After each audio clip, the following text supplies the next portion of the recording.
Et salut à tous, on se retrouve une nouvelle fois en live. On est le lundi 23 mars 2026. On se retrouve pour parler football. J'espère que vous allez bien, que vous avez passé un bon week-end, une belle semaine et que votre semaine démarre tranquillement. Donc j'espère que vous allez bien. On se retrouve une nouvelle fois pour l'actu du jour, hein, l'actu football évidemment. On va discuter de tous les matchs de ce week-end. On va revenir sur les 5 grands championnats, les infos que l'on a eues ce week-end, hein, avec l'équipe de France qui revient donc cette semaine. La, la retraite de Dimitri Payet, est-ce que Zinedine Zidane sera bien le sélectionneur de l'équipe de France? L'arrivée de Maxence Lacroix en équipe de France et tout ce qui s'est passé. Salut à tous ceux qui sont sur le live, je vois que Sarah est présente. Bienvenue Sarah, j'espère que tu vas bien, que tu passes un bon lundi matin. Je vois qu'il y a déjà des likes. Lisa Marie qui est déjà en train de liker le live. Ça fait extrêmement plaisir.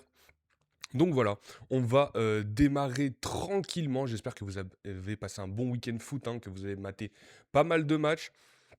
On va évidemment revenir sur la Ligue 1, la Première Ligue, la victoire en FA Cup de Manchester City. Enfin, c'est même pas la FA Cup, c'est la Carabao Cup. Il y a eu pas mal de choses, hein. Ouais, donc ça fait une moitié de semaine qu'on s'est pas vu, hein. On s'était arrêté mardi matin pour les lives, parce qu'on a eu une semaine chargée. Donc si vous voulez revenir aussi sur la Ligue des Champions, on pourra. On pourra revenir aussi sur la Ligue Europa. Enfin, il y a pas mal de choses dont on peut parler aujourd'hui. Donc voilà, j'espère que vous allez bien. Évidemment, je le rappelle, hein, on est en live sur TikTok et sur Twitch. Vous pouvez aller me suivre aussi sur Twitch. Pour tous ceux qui sont dans le chat, n'hésitez pas à vous manifester, qu'on soit de plus en plus à discuter football. Évidemment, la rediffusion sera disponible sur YouTube, la chaîne @trickfr, et sur les plateformes de podcast si vous préférez nous écouter. Apple Podcast, Deezer, Spotify et Amazon Music, hein. Toujours @trickfr, HATTRICKFR, pour nous retrouver, et évidemment tous les réseaux sociaux, TikTok, Instagram et X. Donc voilà, je pense qu'on va démarrer petit à petit. Évidemment, on a aussi j'oublie, hein, mais notre sponsor, pour l'instant le seul sponsor de la chaîne, Classic Football Shirt, évidemment, qui nous aide beaucoup. Moins 10%, hein, avec le code ATRICFR10, vous pouvez aller sur le site Classic Football Shirt et vous avez moins 10% sur votre commande, hein. Vous pouvez retrouver des maillots rétro, des maillots récents, hein, les maillots de la Coupe du Monde qui sortent petit à petit aussi. Donc voilà, n'hésitez pas à aller faire un tour. Passez aussi par le lien qui est dans la chaîne YouTube, hein, et sur les réseaux en général, il est mis aussi. Comme ça nous aidera beaucoup. Voilà, je pense qu'on va démarrer tranquillement. On va revenir sur les matchs de ce week-end. Alors sur les matchs de cette semaine, que ce soit la Ligue Europa, la Ligue des Champions, ça remonte à un peu loin, donc on n'y reviendra pas. Après, si vous souhaitez en parler, n'hésitez pas. Et de toute façon, on en parlera en fonction de notre revue de presse, évidemment. Donc on va revenir sur les matchs, on va parler des matchs de ce soir, hein. Ce soir, il y a quelques matchs comme... Non, il n'y a même pas de match, je suis un fou, moi. Du coup, vu qu'il n'y a pas de football cette semaine, enfin en tout cas, on aura les sélections. Ça va être un peu plus calme, hein. On va essayer de trouver des sujets pour les lives du matin, évidemment. Mais on sera en live comme tous les matins, 10h midi, je le rappelle. Donc on va revenir sur les matchs de ce week-end. Ce week-end, on avait évidemment de la Bundesliga, on va commencer par ça. Hein, c'est ce qui arrive le premier sur mon écran, donc je démarre avec ça. Après, si vous souhaitez qu'on parle d'un autre sujet, n'hésitez pas, évidemment, à me le dire dans le chat. Donc, qu'est-ce qu'on disait? Oui, donc la Bundesliga ce week-end, ça a démarré avec le Leipzig-Offenheim. On a eu aussi un Wolfsburg, Werder de Brême, Heidenheim, Leverkusen, FC Cologne, Mönchengladbach, le Bayern Munich qui s'est imposé 4-0 contre l'Union Berlin. Qu'est-ce qu'on a eu? Dortmund contre Hambourg, Mayence contre Francfort, St. Pauli contre Fribourg et Augsbourg-Stuttgart. On va revenir évidemment sur les grosses équipes, hein, de cette Bundesliga, le haut du classement, hein, le Bayern Dortmund, Stuttgart, hein, qui est troisième avec ses 53 points. Et voilà, des équipes qui sont un peu plus en retrait. En tout cas, pour parler déjà du premier match de ce week-end de Bundesliga, on avait Leipzig contre Hoffenheim, donc ça c'est un match de haut de tableau quand même. Et Leipzig s'est imposé 5 buts à 0.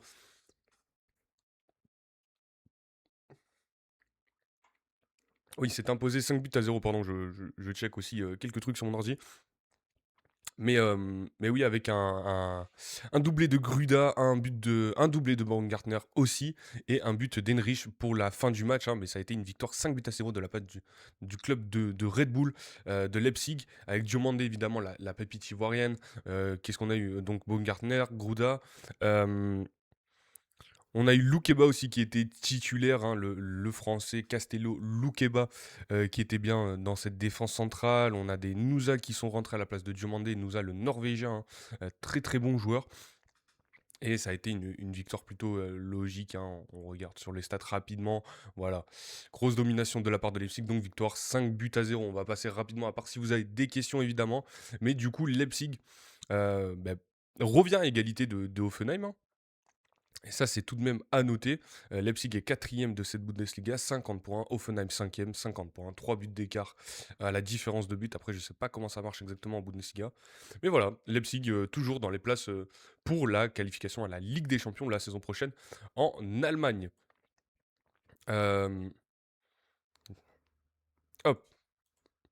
Après aussi, on avait donc Wolfsburg-Werder de Brême. Donc là, on va pas en parler. C'est un match de bas de tableau, hein. Le Werder de Brême, hein, qui s'est imposé et donc qui sort de la zone de, qui était même pas dans cette zone de relégation, mais qui se donne de l'air, hein, dans cette zone de relégation de la Bundesliga. On le rappelle, Edenheim et Wolfsburg sont les deux relégables actuellement, hein. 15 points pour Edenheim, 21 points pour Wolfsburg, 17e.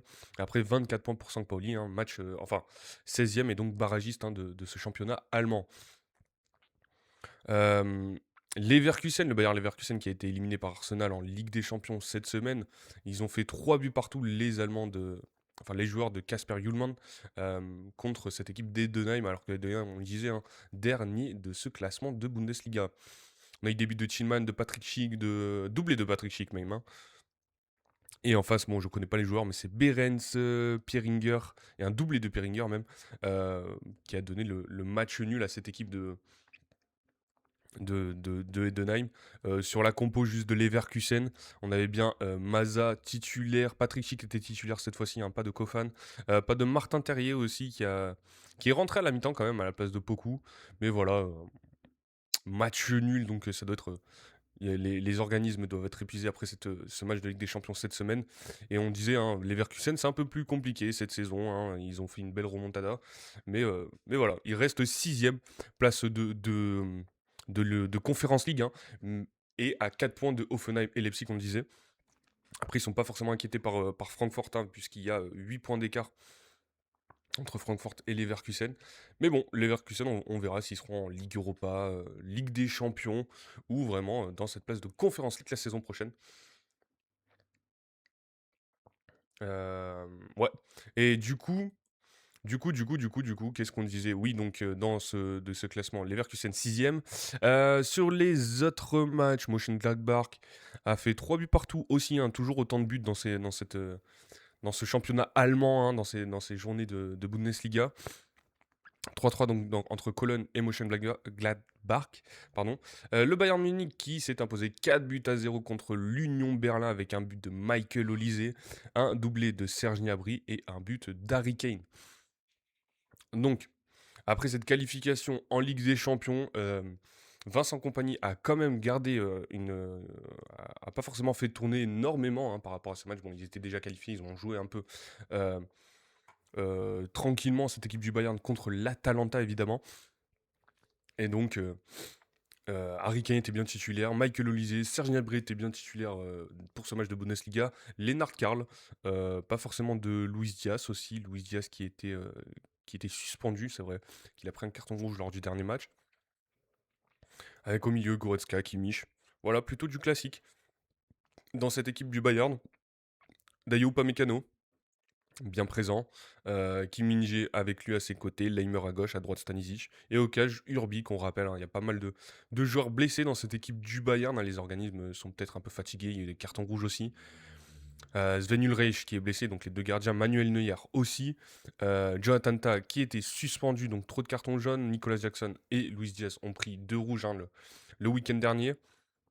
Alfonso Davies, bon, toujours blessé, lui c'est du classique, et après Jamal Musiala aussi blessé à la cheville, et Mike Ekiala qui a été blessé. Donc tout de même une victoire, 4-0 pour cette équipe du Bayern, toujours première évidemment. 70 points pour le Bayern de cette saison en 27 journées. Ça reste plutôt énorme, 9 points d'écart avec Dortmund. Donc voilà, et cette équipe de l'Union Berlin, 9e, avec 31 points, qui ne joue pas forcément grand-chose pour cette fin de saison. On a parlé du Bayern. Wow, je sais pas ce que j'ai ouvert moi.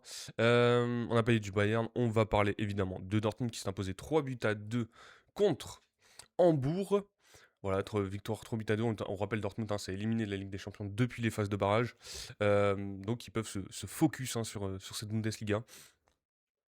Donc il y a eu tout de même un penalty manqué de Nmecha en début de match, alors que Dortmund a été mené 2-0 avec des buts de Otele et Lokonga euh, pour Hambourg. Et c'est à la 73e minute que Rami Ben Sebaini, hein, qui tire les penalties à Dortmund. Alors ça, c'est assez étonnant.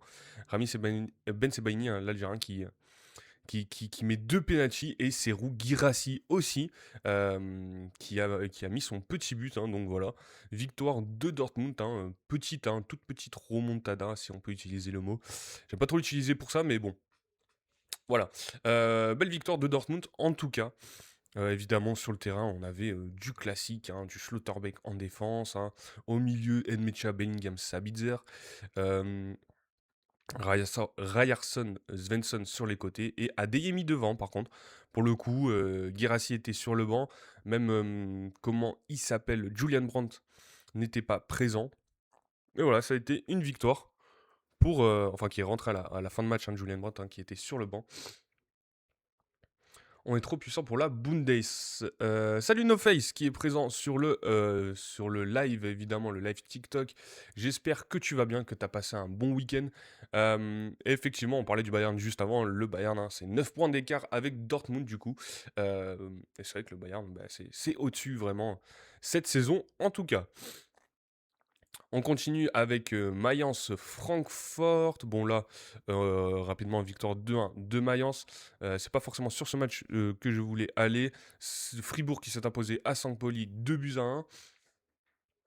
Et Augsbourg, Stuttgart, victoire 5-2. On finit juste sur la Bundes et après on parlera du Bayern Real, hein, vu qu'on n'a pas pu en parler cette semaine.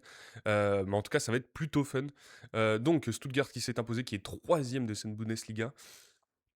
Avec cette équipe, hein, qu'on connaît pas forcément, mais voilà, doublé d'Undav. Undav, ça commence à être un joueur référencé en Bundesliga quand même. Après, on a un but de Thomas, un but de Narté. Donc, je crois que c'est le frère, hein, Narté, qui est latéral à Stuttgart, hein, le joueur de l'Olympique lyonnais. Euh, et Demirovic qui vient mettre le 5-2. Après, on avait des buts de Ryder, Rieder et KD côté Augsbourg, mais bon. On va les passer. Bah, toujours Lorenz Sassignon titulaire, hein, dans cette équipe de Stuttgart quand même. C'est plutôt pas mal, hein, le français qui est titulaire. Et voilà, donc Stuttgart toujours 3e de cette Bundesliga. Donc on nous disait que le Real va effectivement affronter le Bayern en quart de Ligue des Champions. Donc c'est pas forcément ce qu'on avait annoncé. Donc moi je me suis trompé en tout cas dans mes pronos Ligue des Champions, hein, avant les 8e évidemment. J'avais pas prévu que Fede Valverde mette un triplé contre Manchester City et après qu'il s'impose une nouvelle fois j'allais dire l'Emirates Stadium, mais pas du tout, c'est l'Etihad Stadium. Cette équipe du Real, on ne jamais les sous-estimer en Ligue des Champions. On le rappelle, le Bayern, hein, qui s'est imposé contre l'Atalanta, donc à l'aller, c'était 6-1. Il me semble que je retrouve ça. Donc ça, c'est les barrages. 6-1. Et après, ça a été 4-1. Le match retour, pardon. Et donc, on aura bien un quart de finale Bayern-Real Madrid. Euh, donc sur ces matchs, hein, on voit plutôt le Bayern favori.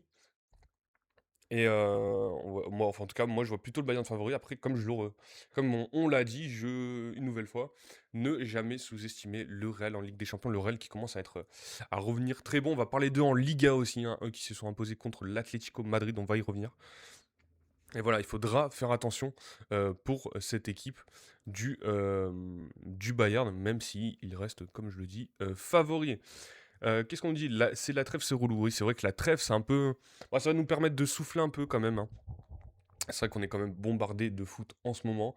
Alors oui, la trêve, c'est clairement relou, hein. Moi, j'aimerais bien mater du foot H24, mais ça va quand même nous faire respirer, hein, histoire de revenir de plus belle et avoir une belle fin de saison. Oui, mais j'espère qu'il y aura pas de blessés. Évidemment, à chaque fois, hein, ces périodes de trêve, c'est ce qu'il y a de plus stressant, surtout que là, c'est vraiment des matchs amicaux, il n'y a pas de qualification. C'est vraiment des matchs de préparation, hein, à cette Coupe du Monde, hein. Euh, mais, euh, mais bon, en tout cas, moi j'aime beaucoup regarder. Enfin, j'aime beaucoup.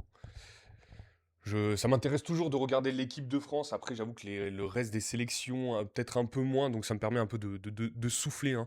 Quand il y a ces phases de trêve, on n'est pas obligé de suivre tout particulièrement, puisque là, on l'a dit, c'est des matchs amicaux. Donc ça va permettre de souffler. Euh, mais voilà ce qu'on disait sur le Bayern Real. Évidemment, on aura le temps d'en reparler, hein. Je le rappelle, les quarts de finale de Ligue des Champions, c'est le 7 avril, hein. Donc, ouais, ça sera dans 2 semaines, même trois. Donc là, il nous reste une, deux, ouais, ça sera 2 semaines et 3, 4 jours. Donc ça va être pas mal d'en discuter. Avant ça, évidemment, on va parler du Real, hein, sur ce live. Et donc pour la Bundesliga, je pense qu'on a fait le tour, que je me trompe pas, que je me trompe pas. Hum, hum. Ouais, la Bundesliga, on a fait le tour sur les matchs, sur le classement. On vous l'a dit, le Bayern premier, deuxième Dortmund, troisième Stuttgart, quatrième Leipzig, cinquième Hoffenheim, sixième Leverkusen, le bas du classement 16e St. Pauli, 17e Wolfsburg et 18e Heidenheim. Sur le meilleur buteur, on a toujours Harry Kane, évidemment, 31 buts pour Harry Kane dans cette Ligue des Champions. J'aurais aimé que Courtois soit là, même si je suis pour le Bayern. Ouais, c'est vrai que Thibaut Courtois est blessé, effectivement, effectivement. Mais bon, c'est quand même un avantage, hein, pour le Bayern que Thibaut Courtois, hein. C'est lui qui a maintenu cette équipe du Real, hein, pendant pas mal de matchs. Et donc, Thibaut Courtois, alors, j'ai plus la date de son absence, mais en tout cas, il devrait pas être présent, c'est vrai, pour le match aller, pour Thibaut Courtois.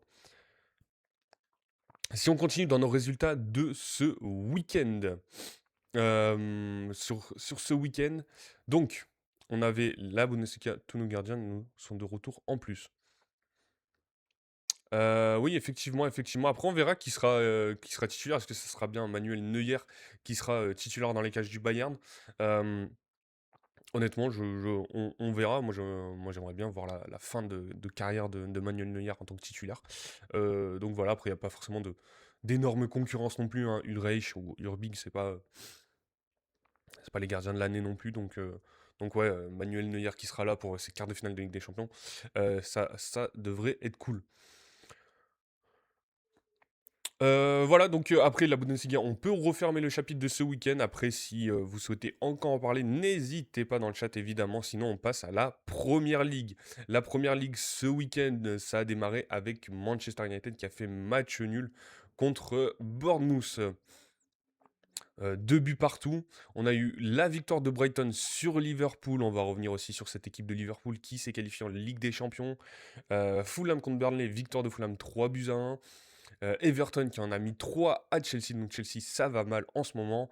Leeds Brentford ça a été 0-0. Défaite dans le derby entre Newcastle et Sunderland, ça a dû faire plaisir aux Black Cats. Tottenham qui se rapproche de la Championship, hein, défaite 3 buts à 0 contre Nottingham Forest. Et Aston Villa s'est imposé 2 buts à 0 contre West Ham. C'était pas la plus belle journée de Première Ligue, mais, il y a eu quand même des résultats assez surprenants. Évidemment, Manchester City et Arsenal n'ont pas joué, on le rappelle, hein. Il y a eu cette victoire en Carabao Cup de la part de Manchester City, qui a quand même été éliminé, Manchester City, de la Ligue des Champions la semaine dernière. Si on démarre juste sur la Première Ligue, enfin sur le match de vendredi soir, Manchester United, une nouvelle fois, s'est présenté le 4-2-3-1 j'oublie, Michael Carrick, évidemment. Voilà, habituellement, hein, On connaît maintenant le 11 titulaire de cette équipe de Manchester United, évidemment, avec Lamens dans les cages, Shaw, Dalot sur les côtés, Yoro et Maguire, évidemment, Lisandro Martinez, Mathis De Ligt sont absents, Harry Maguire s'est fait expulser lors de ce match. Au milieu de terrain, on avait Casimiro, Mainou, classique, et l'attaque aussi, Mbeumo à gauche, Mbeumo titulaire, devant, Mateus Cunha à gauche, à droite, Amad Diallo, et derrière l'attaquant, Bruno Fernandes. Côté Bournemouth, on avait Adrien Truffert, Yacine Adli, pas Yacine Adli, comment il s'appelle? Amin Adli, voilà. Evan Nilsson devant, Tavernier derrière l'attaquant, Ryan aussi, le jeune attaquant. Salut Anthony Gonçalves, bienvenue sur le live. Moi ça va très bien, j'espère que toi aussi tu vas bien dans cette matinée de,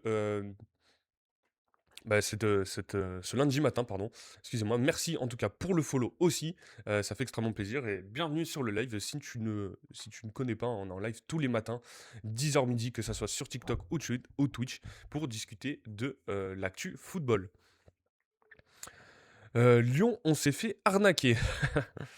Ouais, c'est vrai. Après, j'avoue que j'ai pas forcément encore vu la rediff de l'Olympique Lyonnais. J'ai vu qu'ils avaient perdu ce week-end, hein, évidemment, contre, j'ai oublié même, contre Monaco, évidemment. J'ai vu la déclaration aussi de Sébastien Pocononi, comme quoi pour lui, il n'y avait pas d'erreur d'arbitrage. Euh, Arbitrage catastrophique au Vélodrome. Donc là, on parle de l'Olympique de Marseille. Je te parle pas. Super.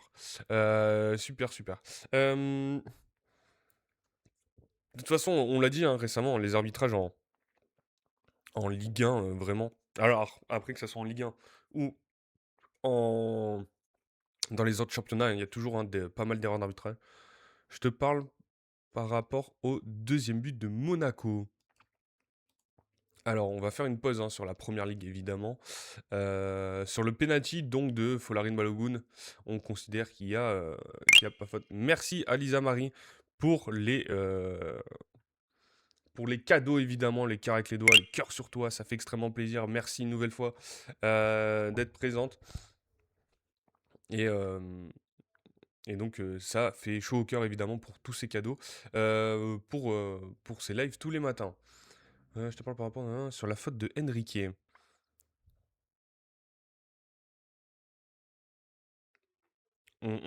Alors attends, hein, que je me remette le truc en tête quand même. Hop. Un.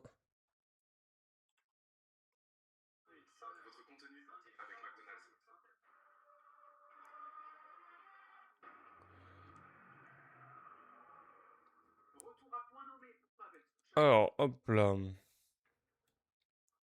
Donc déjà, sur ce match, hein, sur le match entre Lyon et Monaco, on va juste faire un point déjà sur le match, comme ça on va essayer de mettre tout au clair. J'essaye juste de retrouver.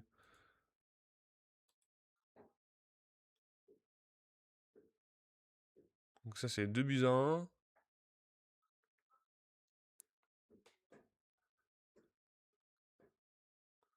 Ok. But de Martinez.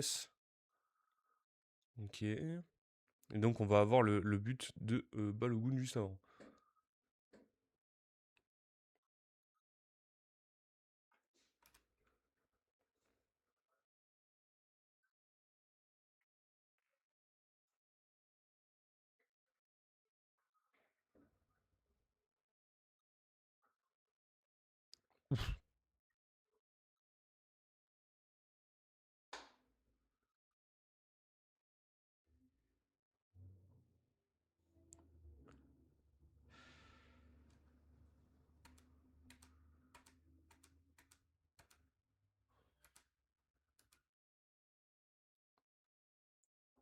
Ah, c'est là.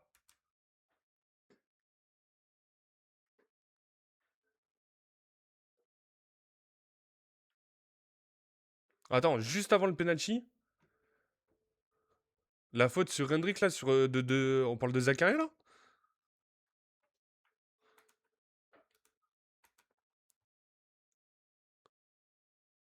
J'ai pas vu le match, hein, j'avoue. Hier, il faut que je me fasse la rediff aujourd'hui, hein, cet après-midi, avant d'en discuter, évidemment.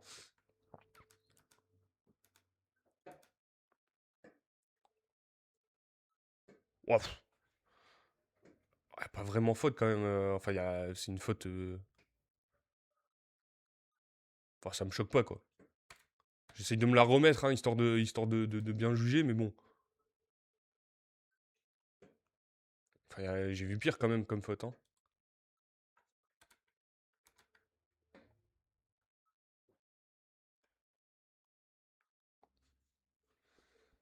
Honnêtement, il le tient par le maillot quand même. Oui, d'accord, mais bon, Hendrick, il s'arrête directement. Franchement, j'ai vu pire comme tirage de maillot quand même. Il tire le maillot, oui, clairement, mais bon, honnêtement, c'est pas ça qui me choque, hein. Honnêtement, il y a pire comme scandale d'arbitrage dans le foot. Après, il peut siffler faute, évidemment, l'arbitre, mais bon, c'est pas le scandale de l'année. Enfin, en tout cas pour moi. De toute façon, les arbitres aiment pas Lyon. Oh, oh, les arbitres aiment pas Lyon, hein, doucement quand même, doucement, hein. Pas mal de choses quand même avec Lyon qui se passe. Ils ont fait quand même quelques cadeaux. Mais de toute façon, l'arbitrage en ce moment en France, en Ligue 1, c'est plus. Alors, si on parle vraiment que de la Ligue 1, il y a quand même pas mal d'erreurs d'arbitrage. Euh, que ce soit pour n'importe quelle équipe, hein, Lyon. Il n'y a que Paris qui est un peu épargné par les erreurs d'arbitrage. Euh, souvent, mais ouais, c'est vrai qu'il y a pas mal d'erreurs. En tout cas, Euh, Monaco qui s'est imposé contre cette équipe lyonnaise, hein. Monaco qui reste sur 6 matchs sans défaite, hein, sur 6 victoires d'affilée. Regarde l'exemple de l'année dernière dans le derby sur le rouge qu'ils ont pas mis à Stassin. Oui, d'accord, mais bon. Si on se fait toutes les erreurs d'arbitrage, il n'y a plus, il y a plus d'avancée. Mais si on revient sur des erreurs de derby l'année dernière, bon, si moi qui suis l'OGC Nice, je te parle de toutes les erreurs d'arbitrage qu'il y a eu pour l'OGC Nice aussi, si on va sur des équipes comme Marseille, tu peux les trouver les erreurs d'arbitrage, sur des équipes comme Monaco, tu peux les trouver, sur des équipes comme le Paris Saint-Germain. Donc oui, il y a des erreurs d'arbitrage, il y en a qui sont catastrophiques, des fois il y a des arbitrages où vraiment c'est catastrophique les erreurs. Après que ce soit pour Lyon ou pour d'autres équipes, je trouve que c'est partout égal, hein. Il y a des mecs qui s'amusent à faire des stats, hein, pour les équipes qui perdent le plus de points en Ligue 1 par rapport aux erreurs d'arbitrage. Après que ça soit toujours Lyon ou non, ça j'y crois pas une seconde, hein. Euh, euh, écoute, à plus. Mais en tout cas, bon, sur ces erreurs d'arbitrage, on va pas faire 50 minutes non plus. Si on a plus d'infos, des articles où on peut en discuter, on essaiera d'en discuter. Mais là, vraiment se focus sur ça. Il y en a plein qui, Longoria va annoncer son départ à l'instant. Bon, c'était sûr que Pablo Longoria allait quitter, hein, l'Olympique de Marseille. Alors là, pour le coup, euh, je sais pas s'il y a l'article qui est sorti ou quoi. On va essayer de le trouver. Comme ça, on est au cœur de l'actu. Euh,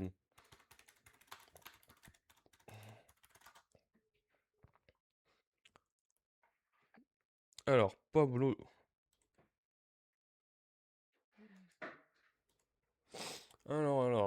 Longoria quitte officiellement l'OM.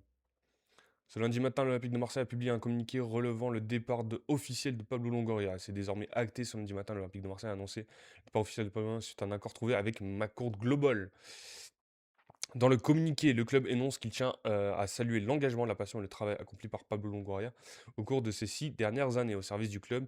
Il lui adresse ses vœux les plus sincères de réussite pour la suite de sa carrière. Il a également remercié l'ancien président pour la confiance qui lui a été accordée durant ces 6 saisons et exprime sa profonde gratitude envers l'ensemble des collaborateurs, des joueurs et des supporters qui ont accompagné cette aventure. Pablo Longoria est devenu directeur sportif de l'OM en 2020. Il a ensuite pris le rôle de président en février 2021 jusqu'en 2026.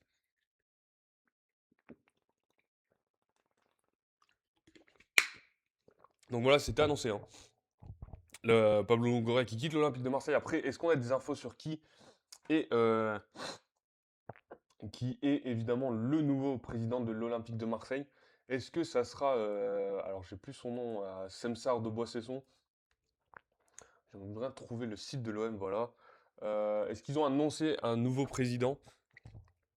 Je crois que c'est quelqu'un de McCourt, hein, Global qui devrait reprendre, les rênes. Hem, Actualité, communiqué officiel. McCourt est Global, hein.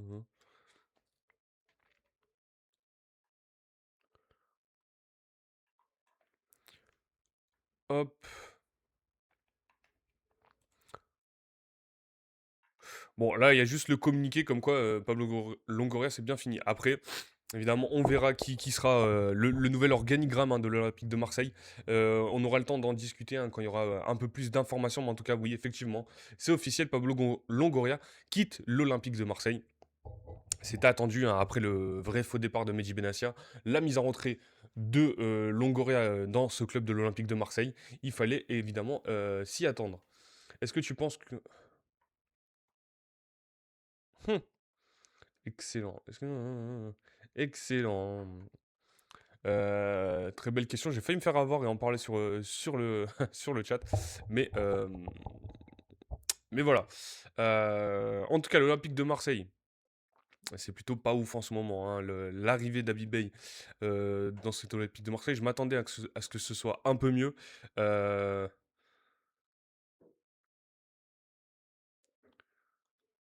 Nickel. Et ben, la folie ce mec. Hem En tout cas, l'Olympique de Marseille en ce moment, ça va plutôt mal. Défaite contre le LOSC. Mais en tout cas, on y reviendra juste après. Hem, on va retourner sur notre première ligue, évidemment. On a fait une petite dérive avec l'Olympique lyonnais et l'Olympique de Marseille. Évidemment, on va en discuter. Je vous rappelle, hein, l'émission Farmer Streak où on discutera de la 27e journée de Ligue 1. On en discutera. En live, mardi ou mercredi évidemment, je vous tiendrai au courant.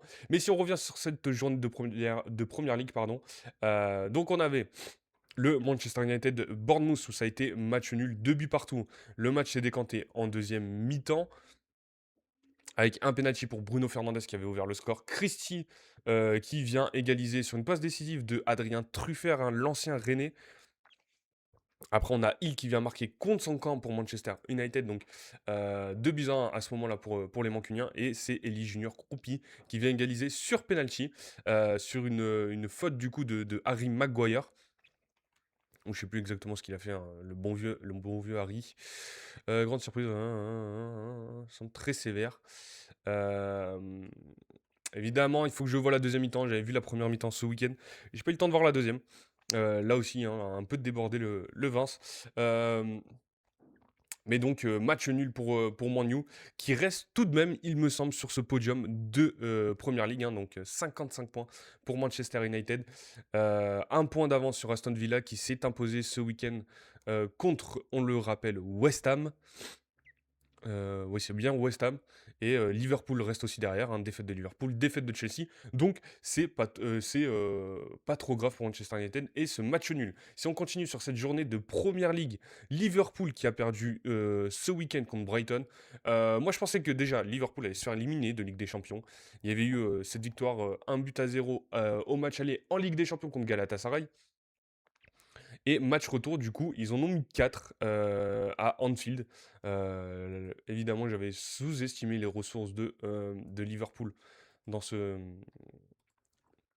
dans cette Ligue des Champions. Donc si je me mets sur le match déjà du match de ce mercredi soir, Szoboszlai, Ekitike, Gravenberch et Mo Salah qui ont marqué pour Liverpool et donc victoire 4 buts à 0. Encore une fois, mon prono qui n'est pas passé, mais bon, c'était au moins tenté. Et donc Liverpool ce week-end qui a décidé de faire un peu plus, même pas de faire son. En tout cas, il y a eu un changement de système, un espèce de 4-1-2-1-2, pas trop compris de la part de Arne Slot. Lui aussi, il aime bien tenter des trucs un peu fous. Donc évidemment, Alisson était absent. euh, Était absent lors de ce match contre Brighton. C'est Mamardashvili qui était dans les cages, hein, le gardien géorgien. On avait Van Dijk, Konaté en défense centrale, à droite Frimpong, à gauche Milos Kerkez. Et au milieu de terrain, là pour le coup c'était plutôt du classique avec Szoboszlai, Gravenberch, McAllister et Florian Wirtz, et on avait Cody Gakpo et Hugo Ekitike devant. Mohamed Salah absent, à noter tout de même, donc blessé. Euh, donc voilà, et ça a été une victoire 2 buts 1 de la part de Brighton. À Brighton, hein, équipe moins en vue quand même cette année en Première Ligue. On a toujours le bon vieux Welbeck en attaque. Une équipe de deux vieux briscards, hein. James Milner au milieu de terrain. En défense, on a Dunk. euh, Est-ce qu'on peut penser aussi à Gross au milieu de terrain. Mitoma qui était sur le banc. Baleba aussi qui était sur le banc. Qu'est-ce qu'on avait? Il y avait Veltman qui était sur le banc. Donc là aussi, cette équipe de Brighton qui se renouvelle petit à petit. Et voilà, ça a été une victoire donc 2 buts à 1. Sur le déroulé du match, c'est Welbeck, hein, Danny Welbeck, l'ancien de Man U, qui a marqué à la 14e minute. Milos Kerkez, le latéral de Liverpool, qui vient égaliser en première mi-temps. Et c'est un doublé de ce bon vieux Danny Welbeck à la 56e minute qui vient donner la victoire à Brighton et qui laisse Liverpool, donc on le disait, dans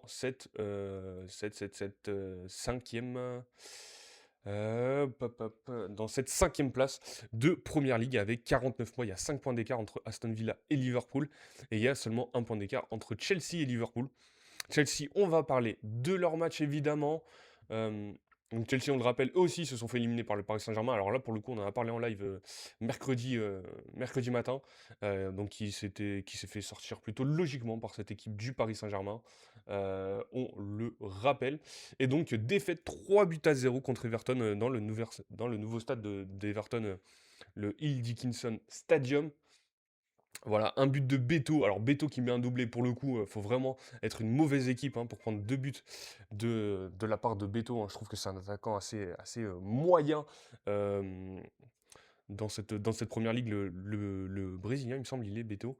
Euh, non, Guinée-Bissau, pardon. Euh, et après, c'est Iliman Ndiaye, le Sénégalais, par contre, pour le coup, qui vient mettre le troisième but contre cette équipe de Chelsea. Et pourtant, on avait plutôt le 11 titulaire de la part de Liam Rosenior avec Sanchez dans les cages, Fofana, Hato en défense centrale. À gauche, Marco Corella. À droite, Malo Gusto, qui était de retour, hein, de sa petite maladie. Romeo Lavia, Moises Caicedo au milieu de terrain. Avec en attaque Palmer à droite, à gauche Neto, Enzo Fernandez derrière attaquant, Joao Pedro. Donc vraiment l'attaque classique, hein, de cette équipe de Chelsea. Et donc ça a été une défaite vraiment 3 buts à 0. Même s'il y a plutôt une domination de Chelsea dans les stats, hein, 64% de possession, 12 tirs, 4 cadrés, c'est vraiment pas beaucoup. 9 tirs, 10, non, 10 tirs, 9 cadrés par contre de la part de Everton. Euh, et après, sous les stats, il y a eu 5 arrêts de la part de Robert Sanchez et seulement 4 de la part de Everton. Donc c'est rentré plutôt facilement dans cette équipe dans cette défense de Chelsea. À noter quand même Garnacho qui est rentré à la mi-temps, André Santos qui est rentré aussi à l'heure de jeu, Estevao qui faisait son retour petit à petit aussi à la place de Pedro Neto, Liam Delap qui n'a pas fait forcément la différence, et donc 3 buts à 0 pour cette équipe d'Everton, et c'est plutôt une bonne nouvelle. Euh, Là aussi, le changement Maresca-Rosenior, est-ce que c'était le bon choix de la part des dirigeants de Bluco? Pas sûr forcément. Hem Et donc Everton, voilà, qui se rapproche en plus de Chelsea, hein, qui a seulement 2 points d'écart. Il y a 3 points d'écart avec Liverpool. Donc pourquoi pas voir Everton aller chercher une place en coupe d'Europe la saison prochaine. Ça, en tout cas, c'est possible, hein, c'est possible évidemment. Et donc qui laisse Chelsea, donc on disait à un point de Liverpool pour la Ligue Europa, mais à 6 points de Aston Villa pour les places en Ligue des Champions. On parlait Aston Villa qui s'est imposé 2 buts à 0 contre West Ham, on va y aller rapidement, avec un but de McGinn et un but de Ollie Watkins contre West Ham. West Ham, c'était une équipe plutôt correcte, hein, en Ligue des Champions, en Première Ligue cette saison. Enfin récemment, hein, récemment, pardon, je perds mes mots. Ouais, qui entamaient petit à petit leur remontée, au classement. cette équipe de West Ham. S'ils s'imposaient ce week-end, ils pouvaient sortir de cette zone de relégation. Mais bon, ça a été une défaite 2-0. Là aussi, Aston Villa, hein, qui a eu un peu plus de difficultés. 3 défaites d'affilée. Ils ont eu récemment en Première Ligue, donc contre Manchester United, contre Chelsea et contre Wolverhampton. Là, pour le coup, la défaite contre Wolverhampton, elle a fait très mal. Mais qui s'est imposé en Ligue Europa, on le rappelle. Euh, Comme ça, on est plutôt complet. Aston Villa, hein, on n'a pas pu en parler la semaine dernière, mais, euh, mais ils se sont imposés contre cette équipe de l'Olympique Lyonnais. Alors que je retourne sur le match, pas contre l'Olympique Lyonnais, je confonds tout, contre le LOSC évidemment, hein. 2 buts à 0. Bon, Aston Villa qui était une équipe au-dessus, hein, des Lillois. Là aussi, un but de McGinn, un but de Leon Bailey et Lille qui est éliminé de Ligue Europa. Il fallait plutôt s'y attendre, hein, surtout que Lille, là aussi, c'était une équipe entre les fesses entre deux chaises, on va dire. Et donc, victoire plutôt logique d'Aston Villa qui jouera évidemment ce quart de finale de Ligue Europa contre Bologne. Donc ça sera là aussi le 9 avril. Donc on disait Aston Villa, victoire contre West Ham. West Ham qui est plus qu'à 1 point de Tottenham, ainsi s'est imposé. Ils sortaient de la zone de relégation. Et donc Tottenham, on va aller sur leur match, hein. Défaite 3 buts à 0 contre Nottingham Forest. 3 buts à 0 donc contre Nottingham Forest. Igor Jesus, Morgan Gibbs White qui met le deuxième. Et c'est Awoniyi qui vient mettre 3 buts à 0. Donc Tottenham là aussi qui se fait éliminer par l'Atlético Madrid en Ligue des Champions. Bon là c'était plutôt logique. Mais voilà, défaite 3 buts à 0, ça va très mal pour l'équipe d'Ugor Tudor, hein. Euh, et donc qui est plus qu'à 1 point de descendre en Championship. On rappelle, hein, il n'y a pas de match de barrage en Première Ligue, hein, c'est vraiment que de la descente, hein. Les 3 dernières équipes du classement descendent en Championship.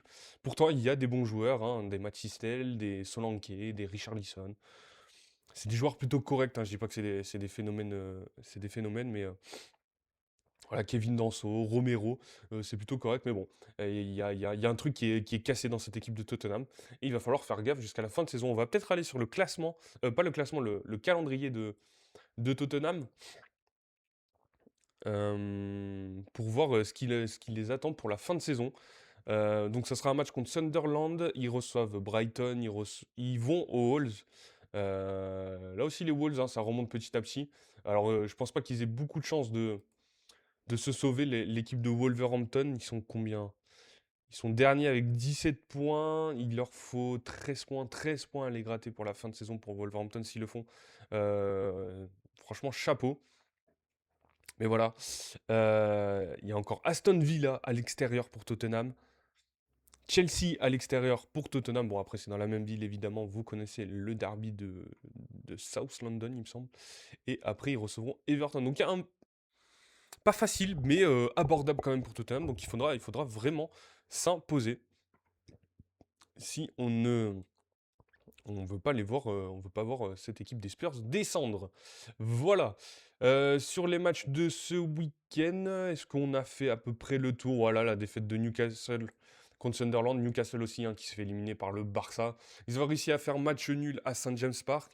À la mi-temps, il y avait 2-2 entre Newcastle et le Barça. Et après, ça a été la dégringolada. Défaite 7 buts à 2 contre les Blaugrana.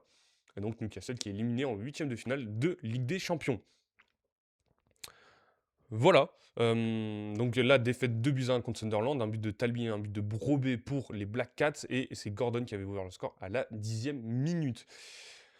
Qu'est-ce que je voulais dire dans ce classement de Première Ligue?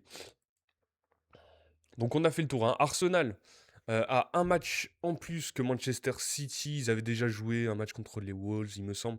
Bref, Arsenal toujours premier. Salut à... C'est quoi son pseudo? Su... Surikatui. Salut à toi, bienvenue sur le live. Euh, Ça fait plaisir, bienvenue. Je sais pas si tu connais le concept, on a un live tous les matins, 10h midi, pour discuter de l'actu football. J'espère que ton début de semaine se passe bien. Et si tu as des choses à nous dire dans le live, n'hésite pas évidemment. Et en tout cas, merci pour le follow. Donc on disait Arsenal toujours premier de Première Ligue, donc 70 points. Manchester City, un match en moins, 61 points. Deuxième, troisième Manchester United, 55 points. Quatrième Aston Villa, 54 points, donc un point d'écart entre les deux équipes. Cinquième Liverpool, 49 points. Et sixième Chelsea, qui n'a pas de place européenne, 48 points. Le bas du classement de cette Première Ligue, West Ham, 18e. Un point d'écart avec Tottenham qui est 17e, hein, donc ça va être très très serré jusqu'à la fin de saison. 19e Burnley avec 20 points et dernier 20e les Wolves avec 17 points.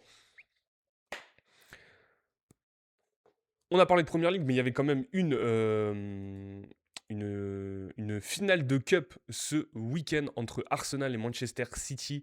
Donc Arsenal qui est passé en Ligue des Champions, on n'en a pas parlé aussi, mais victoire. Si on en a parlé en plus, on en a parlé sur le match de mardi soir, hein, victoire avec le très beau but de Eberici aisé contre Leverkusen. J'ai plus le score exactement contre Leverkusen que je vous le donne. Comme ça, je suis plutôt complet. Voilà, victoire 2-0 contre Leverkusen. Et donc qualification pour les quarts de finale. Et ça sera contre le Sporting. Le Sporting évidemment. Donc dans cette finale de EFL Cup, donc c'est la Carabao Cup, hein, plus connue sous ce nom. Arsenal contre Manchester City, victoire 2-0 de Manchester City. On a 2-3 articles aussi sur Pep Guardiola. Est-ce qu'il est épuisé actuellement par le football et par ce club, hein. Ça fait déjà une dizaine d'années qu'il est là, Pep Guardiola. Voire plus, voire moins surtout. Et donc, est-ce qu'il va avoir du changement à la fin de l'été pour Manchester City? En tout cas, lors de ce match de Cup, cette finale même, hein, de Cup, on avait Trafford dans les cages. En défense centrale, on avait Kouchanov, Ake. À gauche, Nico Reilly qui a mis un doublé lors de ce match. Mateus Nunes à droite. Au milieu de terrain, Rodri, Bernardo Silva. L'attaque, Jérémy Doku à gauche, à droite, Anton Semenyo. En numéro 10, Ryan Cherki. Et devant, Erling Haaland. Côté Arsenal, on avait Kepa, évidemment, dans les cages, hein, le gardien remplaçant. Nkapié à gauche, Gabriel Saliba en défense centrale, à droite Ben White, hein, avec la blessure de Juren Timber. Declan Rice et Zubimendi au milieu de terrain, Leandro Trossard à gauche, Victor Gyökeres devant, hein, et Kai Havertz derrière l'attaquant avec Bukayo Saka à droite. Il y a eu quelques changements de la part d'Arsenal quand même, hein, des Calafiori qui sont rentrés, Noni Madueke, Gabriel Martinelli et Gabriel Jesus, qui n'ont pas fait la différence évidemment. Et Manchester City, malgré la fatigue, malgré quelques pépins physiques des joueurs de Manchester City, Pep Guardiola qui a décidé de faire un seul changement, et c'était à la 90e minute, pour l'entrée de Phil Foden à la place de Ryan Cherki. Lors de ce match, le match s'est décanté en deuxième mi-temps, on le rappelle, hein, avec ce doublé de Nico O'Reilly, donc à l'heure de jeu, sur une erreur de Kepa sur le premier but. Donc 1-0 et après à la 64e minute, donc quelques minutes plus tard, un centre de Mateus Nunes que Nico O'Reilly récupère.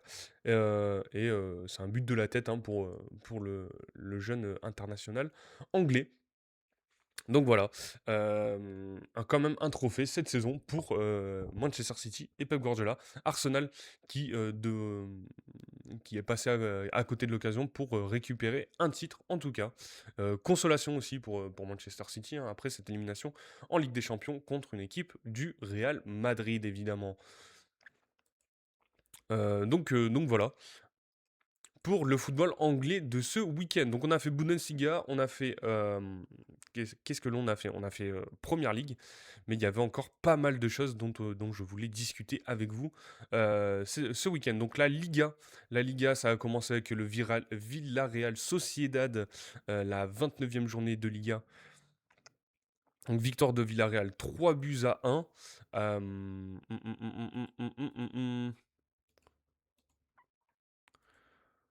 Oui, 3-1, donc 3 buts, hein, dès la première mi-temps de Moreno, Mikotadze et Nicolas Pepe. Nicolas Pepe qui a été rappelé avec la Côte d'Ivoire pour les, euh, les matchs pour la trêve internationale, pardon. Et donc cette équipe de Villarreal qui reste troisième de, de Liga, hein, évidemment, avec la défaite de l'Atlético Madrid.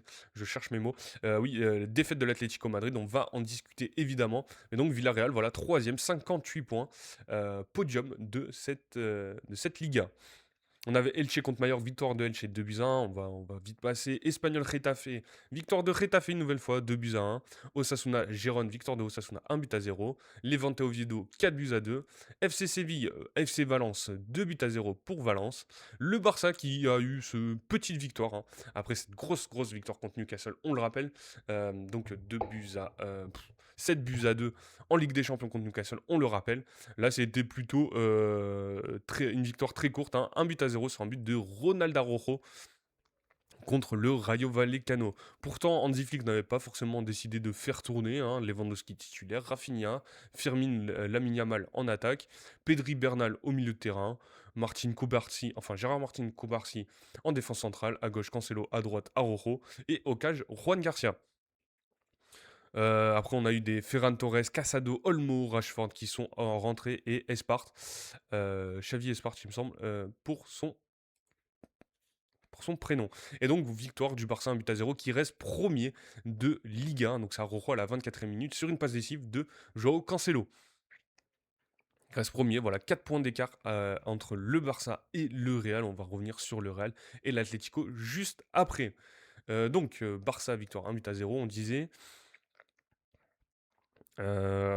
Celta Vigo Alaves, victoire d'Alaves 4 buts à 3. Et l'Athletic Bilbao qui s'est imposé contre le Betis Séville 2 buts à 1 avec un but de Vivian et Sanset pour les Basques. Et donc voilà, après sur le classement, on va faire le point, mais c'est plutôt un bon point. Bon, ça les rapproche des places européennes pour cette équipe de Bilbao, mais c'est une saison un peu plus compliquée que habituellement. Et donc pour ce dernier match de la 29e journée de Liga, on avait le derby madrilène évidemment. Donc on le rappelle, le Real s'est qualifié en Ligue des Champions contre Manchester City, l'Atlético Madrid s'est qualifié contre Tottenham. Donc les deux, le Real va affronter le Bayern, on le rappelle, on a parlé du Bayern déjà, et l'Atlético affrontera le Barça du coup en quart de finale, un duel espagnol pour ces quarts de finale de Ligue des Champions. Là aussi, ça sera une très belle affiche quand même, hein, ces deux équipes, hein, très intéressantes, et en plus, elles se sont déjà affrontées sur une double confrontation en Coupe du Roi, hein, l'Atlético qui avait mis 4-0 au Barça, et après le match retour, ça avait été une victoire quand même 3-0 des Blaugrana.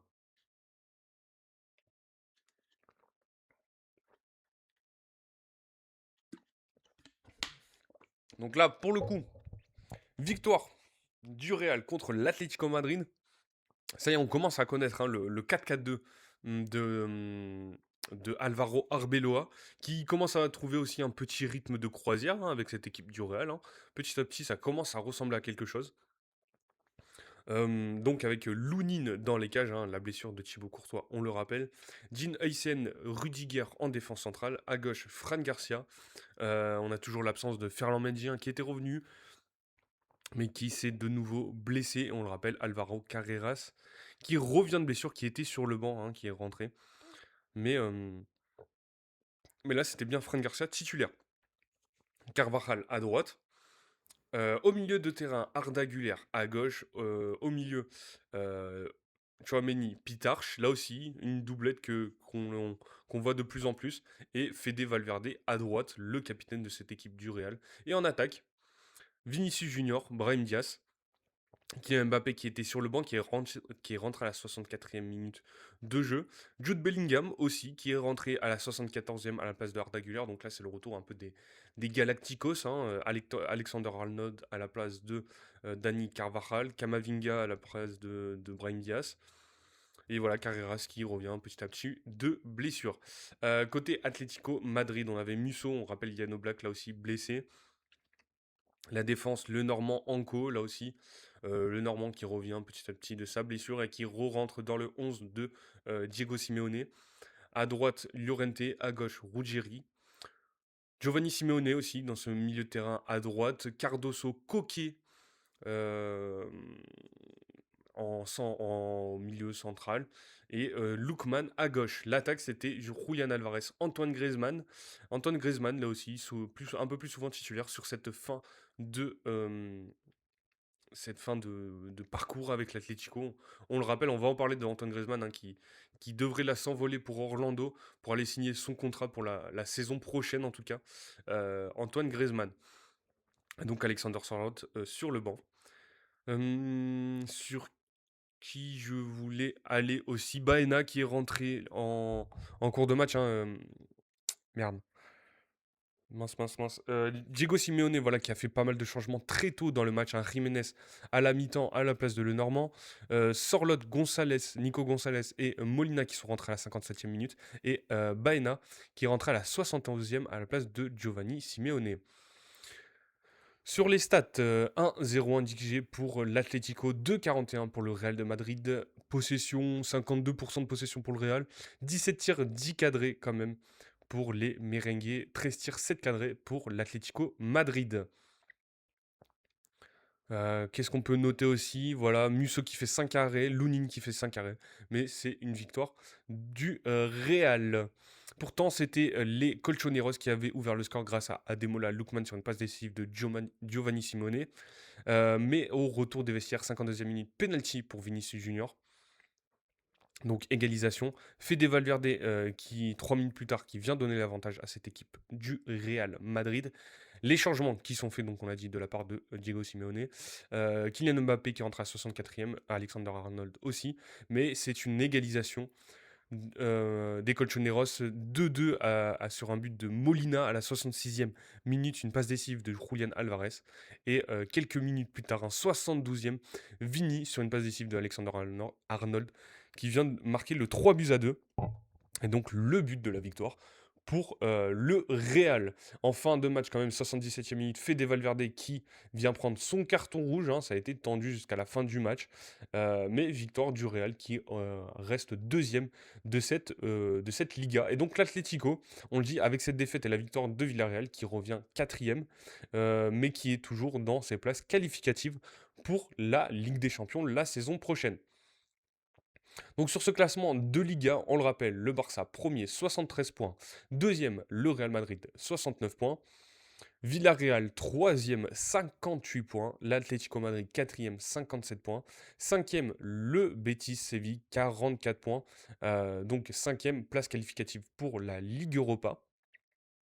Sixième, le Celta Vigo, 41 points, donc 3 points d'écart avec le Betis. Et cette place qualificative pour la Conference League. Septième, la Sociedad, 3 points d'écart avec le Celta Vigo, 38 points. Même Retafe, 38 points, huitième, donc seulement à 3 points pour une place en Coupe d'Europe la saison prochaine. L'Athletic Bilbao aussi, donc Sociedad, Retafe, Athletic Bilbao. Ex-aequo, 2 points et seulement à 3 points des places qualificatives pour la Conference League la saison prochaine. Donc ça va être plutôt intéressant à suivre cette fin de saison en Liga. Et après, dans le bas du classement, donc Oviedo dernier, 21 points, 20e. 19e, Levante avec 26 points, donc déjà 5 points d'écart entre ces deux équipes, même si ça ne change pas grand-chose. Et 18e, Mallorca avec 28 points, seulement 1 point d'écart avec Elche, 17e. Voilà, on rappelle, hein, c'est comme la première ligue. En Liga, il y a 3 équipes qui descendent en Liga 2. Voilà, et après, il y a 3 points d'écart entre Mallorca et Alaves et Séville qui sont à 31 points. Voilà, après sur le top buteur, Kylian Mbappé, toujours meilleur buteur de Liga, même si ça fait quelques matchs qu'il est blessé. Donc on a fait le tour pour cette Liga, évidemment. Voilà où on en est juste avant la trêve. Qu'est-ce que je voulais dire? Oui, après on avait... Donc la Liga, on va parler un peu plus tard. On avait de la Ligue 2.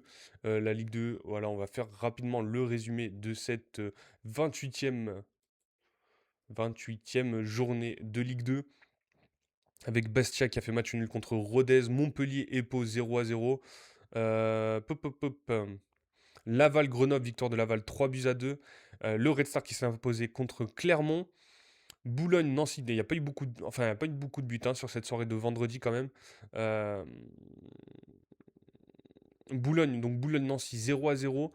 Le Mans qui s'est imposé 4-3 contre Amiens. 3 qui s'est imposé 5-1 contre Dunkerque. Guingamp qui a perdu 2 buts à 0 contre Reims, et Saint-Etienne qui en a mis 4 à Annecy. C'était donc samedi hein, la victoire de Saint-Etienne. Et donc sur ce classement de Ligue 2, je crois pas que ça ait bougé beaucoup. euh, Sur le classement de Ligue 2, 3 toujours premier, 57 points. Saint-Etienne deuxième avec 53 points. Troisième, Le Mans, 50 points. Quatrième, le Red Star, 47 points. Cinquième, Reims avec 46 points. Rodez, sixième, donc qui n'est pas dans ces places de, vous savez, ce mini tournoi pour monter en Ligue 1. Donc on le rappelle, un quatrième et cinquième s'affrontent. En fonction du gagnant, ils affrontent le troisième de cette Ligue 2. Et celui qui gagne ce match affrontera le 16e de Ligue 1 pour une montée en Ligue 1. Voilà. Donc Rodez, 6ème, 44 points, 2 points d'écart avec Reims. Et en bas du classement de Ligue 2, donc là pour une descente en nationale, on a le Bastia qui est toujours dernier, 20 points. Le 17e, Laval, 23 points. Ex aequo avec Amiens, donc barragiste, 16e, 23 points aussi. Il y a 5 points d'écart entre Amiens et Nancy, 15e. Voilà, j'espère que tout est clair hein, pour ce que je raconte hein, sur ce live. Et donc pour la Ligue 2, on a fait le tour. La Serie A, hein, le championnat italien évidemment, euh, ça commence à pêcher pour l'Inter Milan. Ça commence à être un peu plus compliqué, sachant que ses concurrents se rapprochent. Donc sur cette journée, cette 30e journée de Serie A, on avait le Napoli qui s'est imposé un but à zéro, un petit but à zéro, mais qui a suffi dans cette victoire euh, contre Cagliari avec un but du meilleur joueur de Serie A la saison dernière, hein, Scott McTominay. Donc victoire un but à zéro dès la deuxième minute, ça a suffi. On le rappelle, dans cette équipe de Naples, hein, Kevin De Bruyne qui est de retour petit à petit, on l'a Franck Zambo Anguissa, Scott McTominay aussi de retour. Qu'est-ce qu'on avait aussi? Romelu Lukaku, donc là il est vraiment cantonné au banc, Romelu Lukaku avec Antonio Conte, et on a toujours David Neres absent, Di Lorenzo absent, Ramani et Vergara qui sont absents. Et donc c'est une victoire contre Cagliari, je le répète, un but à zéro. Euh, le Genoa qui a perdu contre l'Udinese 2 buts à zéro. Parme qui a perdu contre Cremonese 2 buts à zéro aussi. Et l'AC Milan qui s'est imposé 3 buts à 2 contre cette équipe du Torino. Donc but de Pavlovic pour l'AC Milan, but de Adrien Rabiot et Youssouf Fofana. Euh, Côté Torino, c'est Simeone, hein, donc l'autre fils de Diego Simeone, Giovanni, hein, oui, Giovanni Simeone qui avait marqué pour cette équipe du Torino, et c'était Vlasic qui a marqué sur penalty. Mais en tout cas, victoire hein, du Milan AC avec 2 buts de nos Français, Youssouf Fofana et Adrien Rabiot. Pulisic Füllkrug en attaque, hein, pas de Christopher Nkunku qui est rentré à la 70e minute. Donc voilà, Luka Modric, hein, le métronome toujours présent, hein, 40 ans je crois, ou 42 ans pour Luka Modric. Toujours là, Youssouf Fofana qui n'a pas été appelé avec l'équipe de France aussi. Qu'est-ce que l'on peut noter? Donc voilà, victoire 3 buts à 2. On va faire le point sur le classement. Le match nul de la Juve, un but partout contre Sassuolo. Euh, donc la Juve, hein, c'est un peu plus compliqué en ce moment, hein, depuis cette élimination en Ligue des Champions. La Juve qui a pas mal de difficultés, même si Yildiz avait ouvert le score à la 14e minute, égalisation à la 52e de Pinamonti pour Sassuolo. Donc la Juve qui fait ce match nul, pourtant il y avait Jérémy Boga devant hein, pour cette équipe de la Juve, Kefren Turam au milieu de terrain, côté de Makini, Locatelli, donc un nouveau changement de système de la part de Luciano Spalletti. Qu'est-ce que l'on avait aussi en défense hein, du Kelly Bremer, Kaloulou à droite, Kaloulou qui a été appelé avec l'équipe de France. Évidemment, on fait un point comment dire, sur les championnats, comme ça pour cette semaine, hein, on sera focus full sur le football international, l'équipe de France et toutes les autres sélections, évidemment. Donc voilà, match nul pour la Juventus de Turin, un but partout. Qu'est-ce que l'on avait aussi? Comme qui s'est imposé 5 buts à zéro contre cette équipe de Pise. But de Diao qui est revenu de blessure, Douvikas, Baturina, Nikopaz et Perron. Donc comme qui est toujours dans ses places européennes évidemment, qui est devant la Juve, hein, il me semble maintenant. La Lazio qui s'impose 2 buts à zéro contre Bologne. L'Atalanta qui gagne contre les Lazio, un but à zéro. La Roma, petite consolation après cette élimination contre Bologne en Ligue Europa. La Roma qui gagne ce match contre Lecce, pardon. Ouh. Donc Lecce, hein, l'équipe italienne, hein, et donc victoire 1-0 un but de l'ancien Marseillais, Robin Novas. Désolé, je cherche mes mots aujourd'hui. Mais c'est Robin Novas, hein, bien l'ancien Marseillais, qui marque pour cette équipe de l'AS Roma. Et enfin, le match du non, dimanche soir, pardon, évidemment. L'Inter Milan qui a fait match nul contre cette équipe de la Fiorentina. Un but de Pio Esposito en début de match, évidemment. Et c'est une égalisation de Endur pour la Fiorentina à la 77e minute. Donc l'Inter qui perd des points dans cette série A, hein. Deux matchs nuls, une défaite sur les trois derniers matchs pour cette équipe de l'Inter. En tout cas, merci beaucoup, hein. Je vois que sur le live TikTok, ça augmente, hein, les likes. Donc merci beaucoup, ça nous fait monter dans le référencement. Merci à ceux qui sont présents sur ce live, hein. Euh, Ça fait extrêmement plaisir, hein. Continuez, n'hésitez pas à bombarder de likes, hein. Ceux qui sont en live sur Twitch, n'hésitez pas à vous manifester, hein, s'il y a des gens en live et à venir discuter de cette actu football. Donc sur cette Serie A, on disait l'Inter perd des points mais est toujours premier avec 69 points pour cette équipe de l'Inter. Le Milan AC deuxième avec 63 points, donc toujours 6 points d'écart, hein. Ça recolle petit à petit, mais s'il n'y avait pas eu cette défaite des Milanais contre la Lazio, ça aurait pu être encore mieux. Sur le podium de cette Serie A, on a toujours Naples, donc, qui continue. 4 victoires d'affilée pour Naples, hein. Donc 62 points, un seul point d'écart avec le Milan AC comme quatrième, donc on l'a dit, devant la Juventus de Turin, 57 points. On a 5 victoires d'affilée pour cette équipe de com. Et donc cinquième, la Juventus de Turin, 54 points, ex aequo avec l'AS Roma. Euh, L'Atalanta, septième avec 50 points. Et qu'est-ce qu'on peut noter aussi? Oui, sur le bas du classement, Pise dernier, 18 points, ex aequo avec les Las Vérone. Et Lecce qui est 18e avec 27 points, ex aequo avec Cremonese. Et donc la Fiorentina qui est sortie de cette zone de relégation. Et donc 16e de, de Serie A. Qu'est-ce qu'on nous dit? Salut à Melvax déjà qui est sur le live, Melvax de Ninja. J'espère que tu vas bien en ce début de semaine. Bienvenue une nouvelle fois. Et alors le pseudo, une personne pas parfait. Naples ne lâchera plus de points. C'est vrai que Naples en ce moment, ça revient bien, hein. Bah, il fallait un retour des blessés pour cette équipe du Napoli. Celui qui fait vraiment la différence, c'est le retour de Scott McTominay. Kevin De Bruyne aussi, je pense que ça influe quand même pas mal sur cette équipe du Napoli. Après, il y a encore 2-3 blessés, on l'a dit, hein. David Neres, Ramani, tout ça qui sont blessés. Di Lorenzo aussi.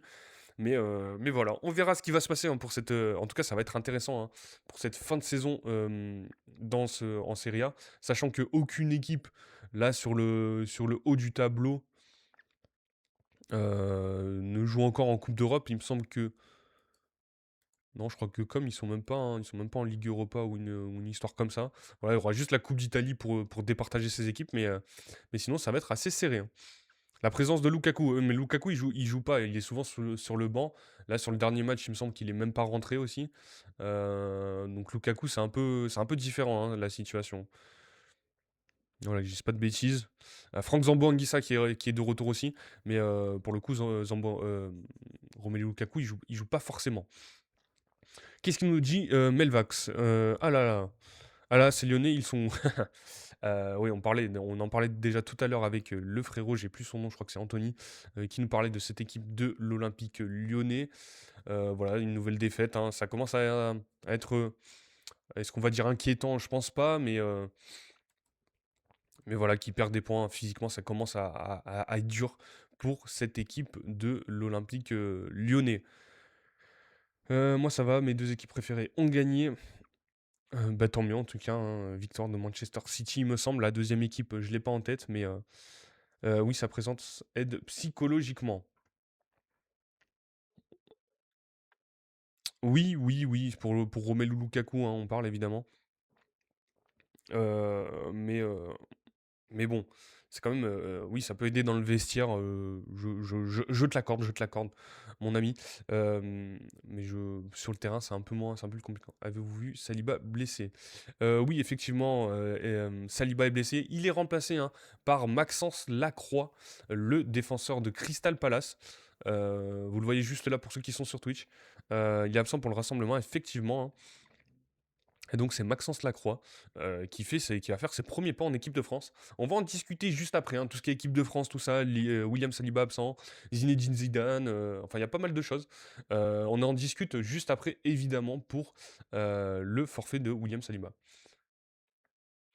Nantes a un problème psychologique, ils ont peur de gagner. Ah ouais, on est passé à Nantes là, vas-y. Je pense pas. Je sais pas ce qu'il vaut Maxence Lacroix. Alors, Maxence Lacroix, c'est plutôt un bon défenseur, hein, un défenseur plutôt costaud, hein, on connaît les typiques Première Ligue, tout ça. Après, ça a été, à mon avis, c'est pour quand même faire deux trois tests. Il fait quand même des bons matchs avec cette équipe de Crystal Palace, même si c'est pas l'équipe de l'année, hein, Crystal Palace. Euh, mais il peut être intéressant. Alors après, pourquoi l'avoir choisi? Je crois qu'il y a d'autres forfaits aussi.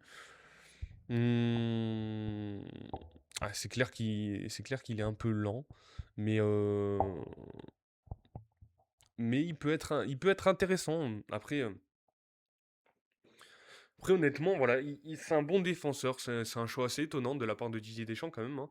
Mais je pense qu'il veut juste tester. Euh, Comment dire? Je pense pas que ça sera lui. Je pense pas qu'il va avoir beaucoup de minutes aussi sur ces matchs, hein, contre le Brésil et la Colombie, il me semble. Mais bon, ça vaut le coup. Ça vaut toujours le coup de tester. Tant qu'à faire, tester des défenseurs. Moi, j'aurais peut-être pris des joueurs. Il me semble que Mohamed Simakan, il joue pour l'équipe de France. Pourquoi pas le tester, même s'il joue en Arabie Saoudite? Je pense il avait un niveau intéressant. Mais je pense qu'il y avait d'autres défenseurs à pourquoi pas tester que Maxence Lacroix. Mais bon, on va faire confiance à Didier Deschamps. Et on verra ce que ça donne. Euh,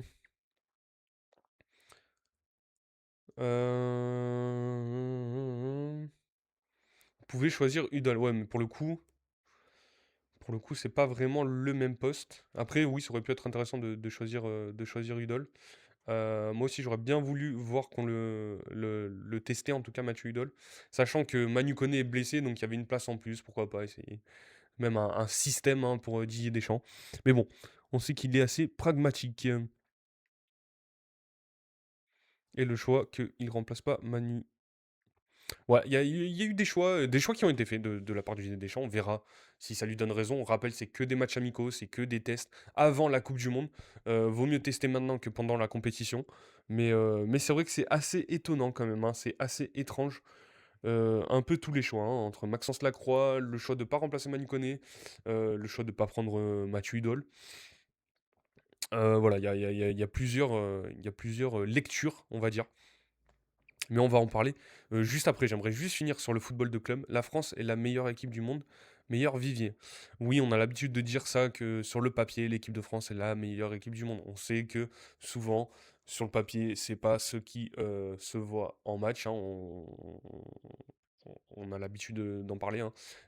L'équipe de France, c'est pas l'équipe la plus convaincante non plus. C'est pas le plus beau football aussi. C'est du pragmatisme, hein, pour l'équipe de France. On verra aussi qui sera à 100%. Est-ce que Kylian Mbappé, par exemple, sera à 100%? Euh, c'est pour ça qu'en nation, je supporte les Anglais.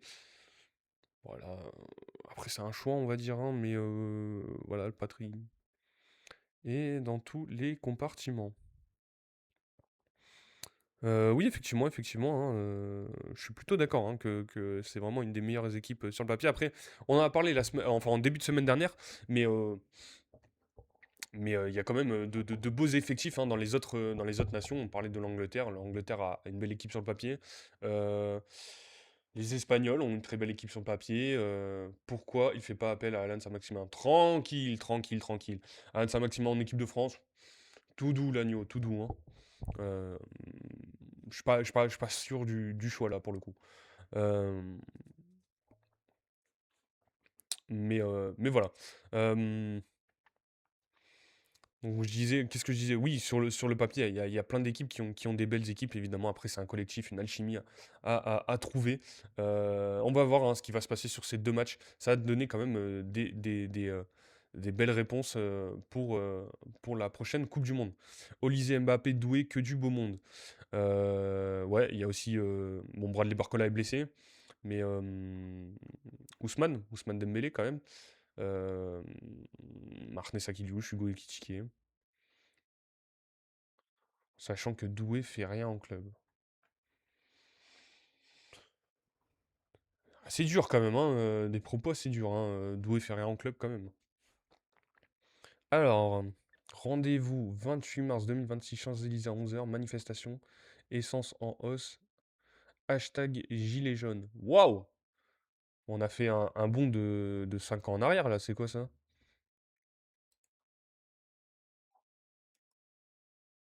Tu es qui?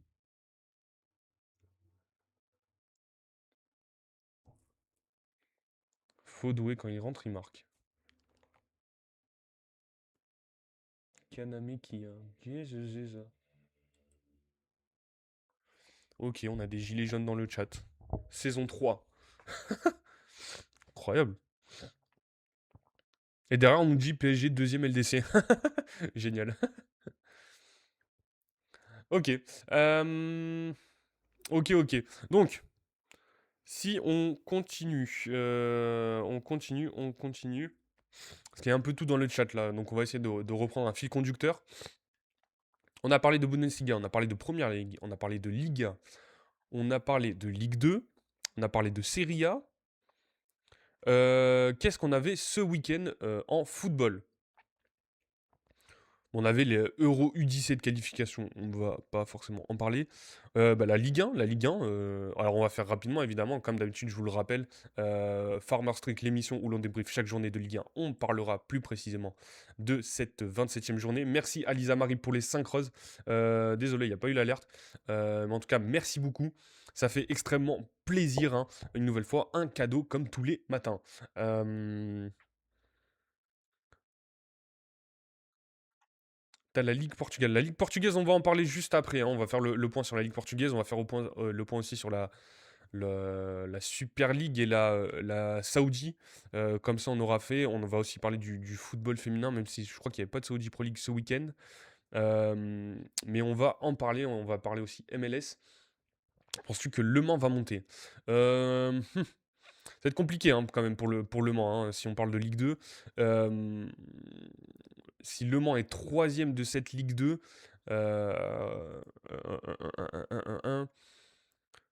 troisième de cette Ligue 2, déjà il faudra qu'ils battent ou le Red Star ou Reims. Ça va pas être chose aisée.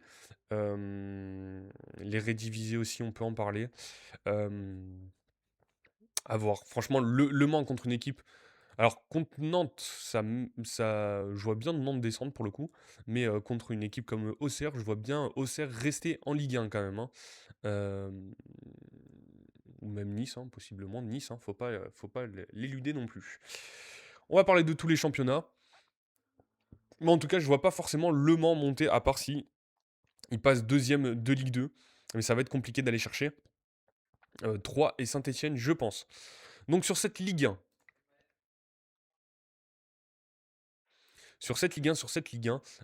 ça a commencé ce vendredi soir avec Lens contre Angers. Très très belle victoire de Lens contre Angers. Donc Angers, équipe en difficulté en ce moment, hein, clairement. En Ligue 1, il y a moins cet engouement qu'il y avait en début de saison. Juste pour revenir sur ce match, on a eu déjà des très beaux buts de la part du RC Lens. Donc, but de Tovin, Hudson Edouard, Sangaré. Oh, Sangaré qui met un très très beau but. Hudson Edouard aussi. Mathieu Hudol. Et franchement, ça a été une très très belle victoire de la part du RC Lens. C'est une très belle équipe, cette équipe du RC Lens. Et donc, ça a été une victoire totalement logique pour les Lensois. Ils prennent un petit but, donc pas de clean sheet. Un peu dommage. Mais voilà, victoire totalement logique. Le RC Lens qui a été repassé premier de cette Ligue 1. Mais bon, le Paris Saint-Germain s'est imposé contre, on le rappelle, contre l'OGC Nice, hein. On était au stade évidemment, donc plaisir d'être au stade. Euh, Mais oui, donc sur cette Ligue 1, victoire de Lens dès le vendredi soir, donc on l'a dit, qui a lancé cette 27e journée de Ligue 1.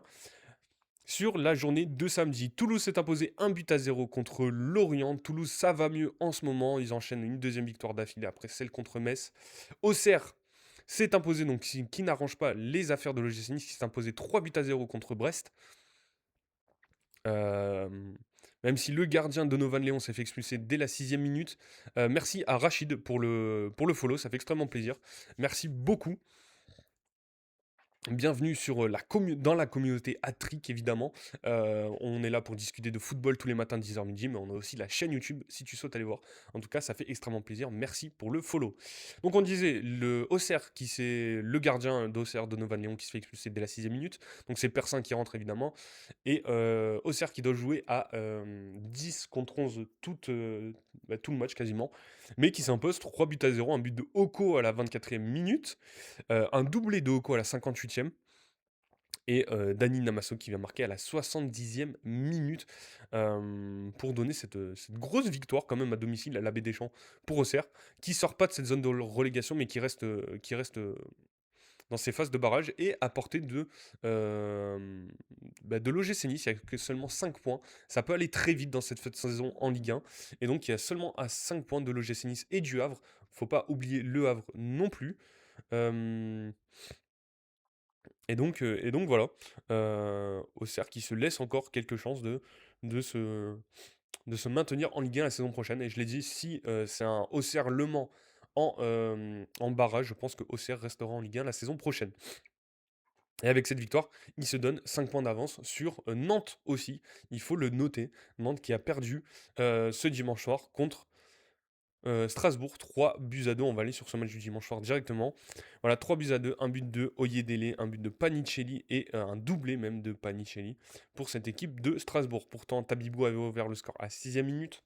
Donc je le dis, égalisation de Oyedele. Un but partout à la mi-temps. 2 buts à 1 pour Nantes, qui avait pris l'avantage avec l'arrivée de coach Vaïd pour cette équipe de Nantes. Donc Mathis Sabine qui était bien présent et qui a marqué. Égalisation de Joaquin Panicelli à 78e minute sur une passe décisive de Jessim Yassine, à noter quand même, qui était rentré quelques minutes avant. Et après, c'est une nouvelle fois Panicelli qui vient égaliser en fin de match. Juste sur cette compo, la première compo du coach Vaïd depuis son retour au FC Nantes. Donc c'était un 4-1-4-1 avec Anthony Lopez dans les cages. Chilel Tachi à Oisiem en défense centrale, à droite Amiens, à gauche Koza. Sissoko en point de basse dans ce milieu de terrain, avec à gauche Mathis Sabline, Le Penant Kaba au milieu de terrain, à droite Tabibou et devant Ignatius Ganago. Gary O'Neill qui avait quand même fait tourner, on rappelle Strasbourg qui a joué cette semaine en Conference League et qui s'est imposé, donc qui va jouer un quart de finale de Coupe d'Europe, c'est énorme quand même si ça reste qu'une Conference League. Donc légèrement tourné ça a légèrement tourné pour Strasbourg. Penders dans les cages, par contre, Doucouré, Homo, Bamidele en défense centrale, à droite Guéladoué, à gauche Augsberg, au milieu de terrain Oyedele, Barco, et en attaque Martial Godot à gauche, Datro Fofana devant, à droite Homo Ameyo et derrière l'attaquant Sébastien Nanasi. Donc voilà, victoire 3 buts à 2 de la part de Strasbourg. Si on continue sur cette Ligue 1, qu'est-ce que l'on avait? On avait donc Toulouse-Lorient, on l'a dit, deuxième victoire d'affilée de Toulouse.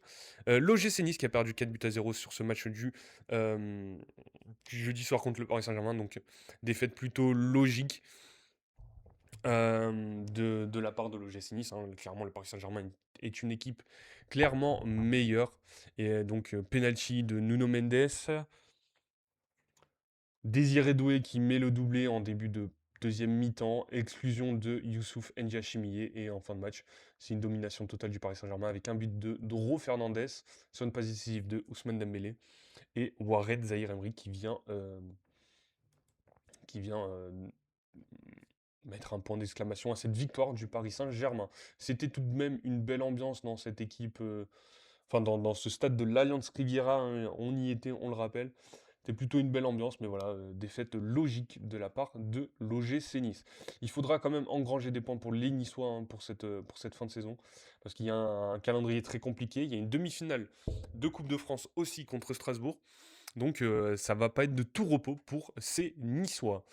Je m'excuse aussi, hein, j'étais pas présent, à la conférence de presse avant Paris, hem, pour, donc j'ai pas pu faire de résumé de petits points sur les réseaux. Évidemment, on reviendra pour les autres conférences, mais là, pour le coup, priorité, à d'autres choses, pour cette conférence de presse. Bref, qu'est-ce que l'on avait donc? La victoire du Paris Saint-Germain, plutôt logique. La victoire de l'AS Monaco, on en parlait tout à l'heure, avec Alexandre, enfin le frérot Anthony, pardon. Victoire de Monaco 2-1, but de Marnès Akiliouche, but de Balogun. C'était pourtant Pavel Souch qui avait ouvert le score pour cet Olympique Lyonnais. L'Olympique Lyonnais aussi, qui a été éliminé de la Ligue Europa par Aston Villa, pas du tout, par le Celta Vigo. Voilà, hein, sur une double expulsion de la part des Lyonnais, hem, lors de cette confrontation. Donc il y avait eu match nul, au match aller, c'était le Celta Vigo qui avait pris un carton rouge. Et là, sur ce match retour, défaite 2-0 pour les Lyonnais. Niakhaté qui se fait expulser dès la 19e minute. Rueda qui vient marquer à l'heure de jeu pour Vigo. Et après, c'est une égalisation, qu'est-ce que je raconte? Un deuxième but pour Vigo à la 90e plus 2, donc défaite 2-0. Nicolas Tagliafico c'est moi, il s'est fait expulser en Ligue Europa et en Ligue 1, Tagliafico. Je suis un fou.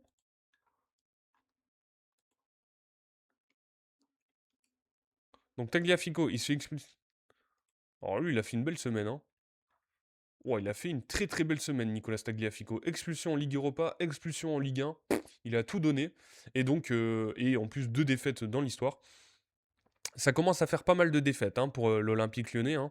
La dernière victoire, c'était contre l'OGC Nice, donc le 15 février. Après, il y a eu défaite contre Strasbourg, défaite contre Marseille, défaite en Coupe de France au penalty, match nul contre le Paris FC, donc match nul en Ligue Europa contre le Celta, match nul contre Le Havre sur un horrible 0-0, défaite contre le Celta Vigo, du coup, en Ligue Europa, et défaite contre l'AS Monaco. Donc c'est vraiment compliqué en ce moment, hein, pour Paulo Fonseca et ses joueurs. On sait, hein, on le rappelle, hein, ils ont pas mal de pépins physiques déjà, hein, mais on a Malik Fofana qui revient petit à petit. Qu'est-ce que je voulais dire? On a aussi Aurel Mangala qui revient. Ernest Nuama, pour l'instant, je crois qu'il est toujours sur le côté. Mais Ruben Kluivert absent, Maitland Nice absent, Tyler Morton suspendu, Rémi Imbert, Camara, Noam Camara aussi absent. Et je cherchais, oui, Kango, voilà, le jeune Kango qui avait fait ses débuts en Ligue Europa et qui est une nouvelle fois rentré en fin de match. Mais voilà, c'est compliqué, hein, pour Lyon en ce moment, des blessés, manque de rotation, des cartons rouges un peu par-ci par-là. C'est un peu plus compliqué en ce moment, ils ont perdu un peu comment dire, le mojo, on va dire, hein, pour cette équipe lyonnaise. Et donc voilà, défaite ce week-end contre l'AS Monaco, hein. Évidemment, on fera le point classement. Rennes aussi qui pêche après la défaite contre le LOSC le week-end dernier. Ce dimanche, match nul 0-0 contre Metz. Ça n'arrange aucune des deux équipes, hein. Metz qui reste dernier de Ligue 1 et Rennes, voilà, un petit point pris. Le Paris FC, grâce à Antoine Camboré quand même, qui retrouve un peu des couleurs, on va dire, pour cette équipe du Paris FC. Victoire 3-2 contre Le Havre sur le premier but de Chiro Immobilier en Ligue 1. Seko qui marque contre son camp côté Le Havre. Donc 2-0 à la mi-temps pour les Parisiens. Rudy Matondo qui se fait expulser en début de deuxième mi-temps. Et donc c'est Ndiaye qui vient réduire le score pour Le Havre. Et c'est Alimani Gori, 86e, qui vient marquer le troisième but pour le PFC. Et Kérémé qui vient réduire le score en fin de match. Mais c'est une victoire du Paris FC avec Antoine Camboré, donc eux aussi, hein, qui jouent leur survie en Ligue 1, même s'il y a des moyens colossaux pour cette équipe du PFC. C'est plutôt compliqué, donc le PFC 13e de Ligue 1, 31 points, qui se donne de l'air quand même 9 points d'écart avec la J Auxerre. Évidemment, on reviendra en détail sur Farmers Street, hein, si on peut apporter de nouvelles informations, on aura pas mal de choses. Et après, on avait la défaite de l'Olympique de Marseille contre le LOSC. Une nouvelle fois, match pas intéressant, vraiment, on n'apprend rien sur cette équipe de Marseille depuis le départ de Pablo Longoria, de Roberto De Zerbi. On l'a appris aujourd'hui, Pablo Longoria quitte définitivement l'Olympique de Marseille, il avait été déclassé, et là c'est officiel, il quitte bien l'OM. Pourtant, ils avaient ouvert le score. Là aussi, c'est Marseillais. Ethan Nwaneri sur une passe décisive de Igor Pechao. Hein. Et Ethan Nwaneri qui était rentré en début de première mi-temps sur une blessure de Mason Greenwood. Et en deuxième, c'est Thomas Meunier qui vient marquer, qui vient égaliser. Et l'expérience, hein, les vieux briscards. Donc Thomas Meunier, un but, une passe décisive pour Olivier Giroud à la 86e minute, qui donne la victoire au LOSC contre l'Olympique de Marseille. Voilà pour ce match. Honnêtement, il y a pas énormément de choses à dire. J'essaierai de trouver un peu plus d'infos sur ce match. Déjà, il faut que je me fasse tous les résumés, ou en tout cas tous les matchs, hein, de cette 27e journée de Ligue 1. Voilà, donc on va faire un point quand même sur le classement, avec le PSG qui est toujours premier, du coup, avec un match en retard en plus, on le rappelle, il y a eu un match reporté contre le FC Nantes, le PSG qui s'est qualifié en quart de finale de Ligue des Champions, sur des beaux scores en plus, qui s'impose 4-0 contre l'OGC Nice, donc belle semaine pour les Parisiens. Euh, donc premier, un point d'écart avec le RC Lens qui s'est imposé, là aussi belle victoire contre Angers, deuxième RC Lens 59 points. Qu'est-ce que l'on peut dire? Marseille 3e, 49 points, donc 10 points d'écart déjà avec le RC Lens. 2 points d'écart avec l'Olympique Lyonnais, les Lyonnais qui sont 4e, 47 points. Ex-aequo avec le LOSC qui remonte petit à petit, voilà. 4 victoires sur les 5 derniers matchs et un match nul pour le LOSC, mais qui est éliminé de Ligue Europa. Hein. Nos deux clubs français éliminés en Ligue Europa, il ne reste plus que Paris, hein, et Strasbourg pour les Coupes d'Europe. Donc Lille 5e, on disait 47 points. 6e, l'AS Monaco 46 points, voilà, qui est sur ses places de Ligue Europa. Monaco, ça continue, 6 victoires d'affilée pour l'AS Monaco. Sébastien Poconelli qui trouve enfin son chemin. Bruno qui nous dit allez Lens, mais évidemment allez Lens, super équipe cette saison de Ligue 1. Moi j'adore regarder ce RC Lens. Je pensais qu'ils allaient craquer au bout d'un moment. On a eu des doutes quand même, hein. Il y a 2 victoires, 2 défaites sur les 5 derniers matchs, 2 défaites, un match nul. Mais voilà, le RC Lens qui est vraiment une équipe fantastique. 7e, le Stade Rennais avec 44 points, donc il y a 2 points d'écart entre l'AS Monaco et le Stade Rennais pour ses places en Coupe d'Europe. Et après, voilà, sur ce milieu de tableau, 8e Strasbourg, 9e Toulouse, 10e Lorient, 11e Brest, 12e Angers, 13e le Paris FC, on l'a dit, 31 points, 14e, 15e l'OGC Nice et Le Havre avec 27 points, et donc 16e Auxerre, 22 points, 5 points d'écart avec Le Havre et Nice, 17e le FC Nantes, voilà, qui a un match en retard, on le rappelle, hein, 17e, 17 points pour le FC Nantes, et donc dernier, le FC Metz avec 14 points. On a fait un point, vous pouvez aller voir ma vidéo de la semaine dernière sur la chaîne YouTube, donc sur la dernière émission de Farmer Street, où on cherchait un peu, en cas de descente du FC Metz la saison prochaine, quel joueur pourrait être intéressant à récupérer pour les équipes de Ligue 1. Voilà, hein, on a l'habitude de voir le FC Metz faire l'ascenseur en Ligue 1.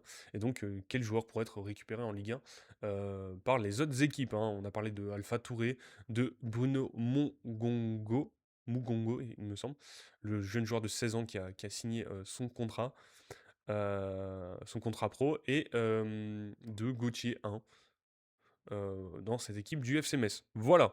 Sur le point buteur, quand même, classement des buteurs, hein, parce que ça bouge quand même. Joaquin Pacelli est passé meilleur buteur de Ligue 1 avec 16 buts. On rappelle, la saison dernière, il était meilleur buteur de la Liga 2 avec Alaves. Non, pas Alaves, c'était un autre club. Mais en tout cas, il appartenait à Alaves. Donc là, il est meilleur buteur de Ligue 1, 16 buts. Mason Greenwood, deuxième, 15 buts. Et Esteban Le Paul, 14 buts. Voilà pour ce classement de Ligue 1. Et Hudson-Edouard, hein, qui remonte petit à petit avec ce doublé. Quatrième avec 12 buts pour l'attaquant du RC Lens. Voilà pour cette, Ligue 1. Après, on pourra vraiment revenir en détail. On aura quelques questions si, mes compères reviennent, pour ces prochaines émissions. On en discutera plus en détail. On a parlé des 5 grands championnats. On peut faire un point sur la ligue portugaise. Donc, sur les résultats de la 27e journée de la Liga Portugal avec Estrella Casapia, donc victoire de Estrella, 4 buts à 0. Arouca qui s'est imposé 1 but à 0 contre Moreirense. Famalicão qui s'est imposé 1 but à 0 contre le Nacional. Santa Clara 1 but à 0 contre Gil Vicente. Benfica 3 buts à 0 contre Guimarães.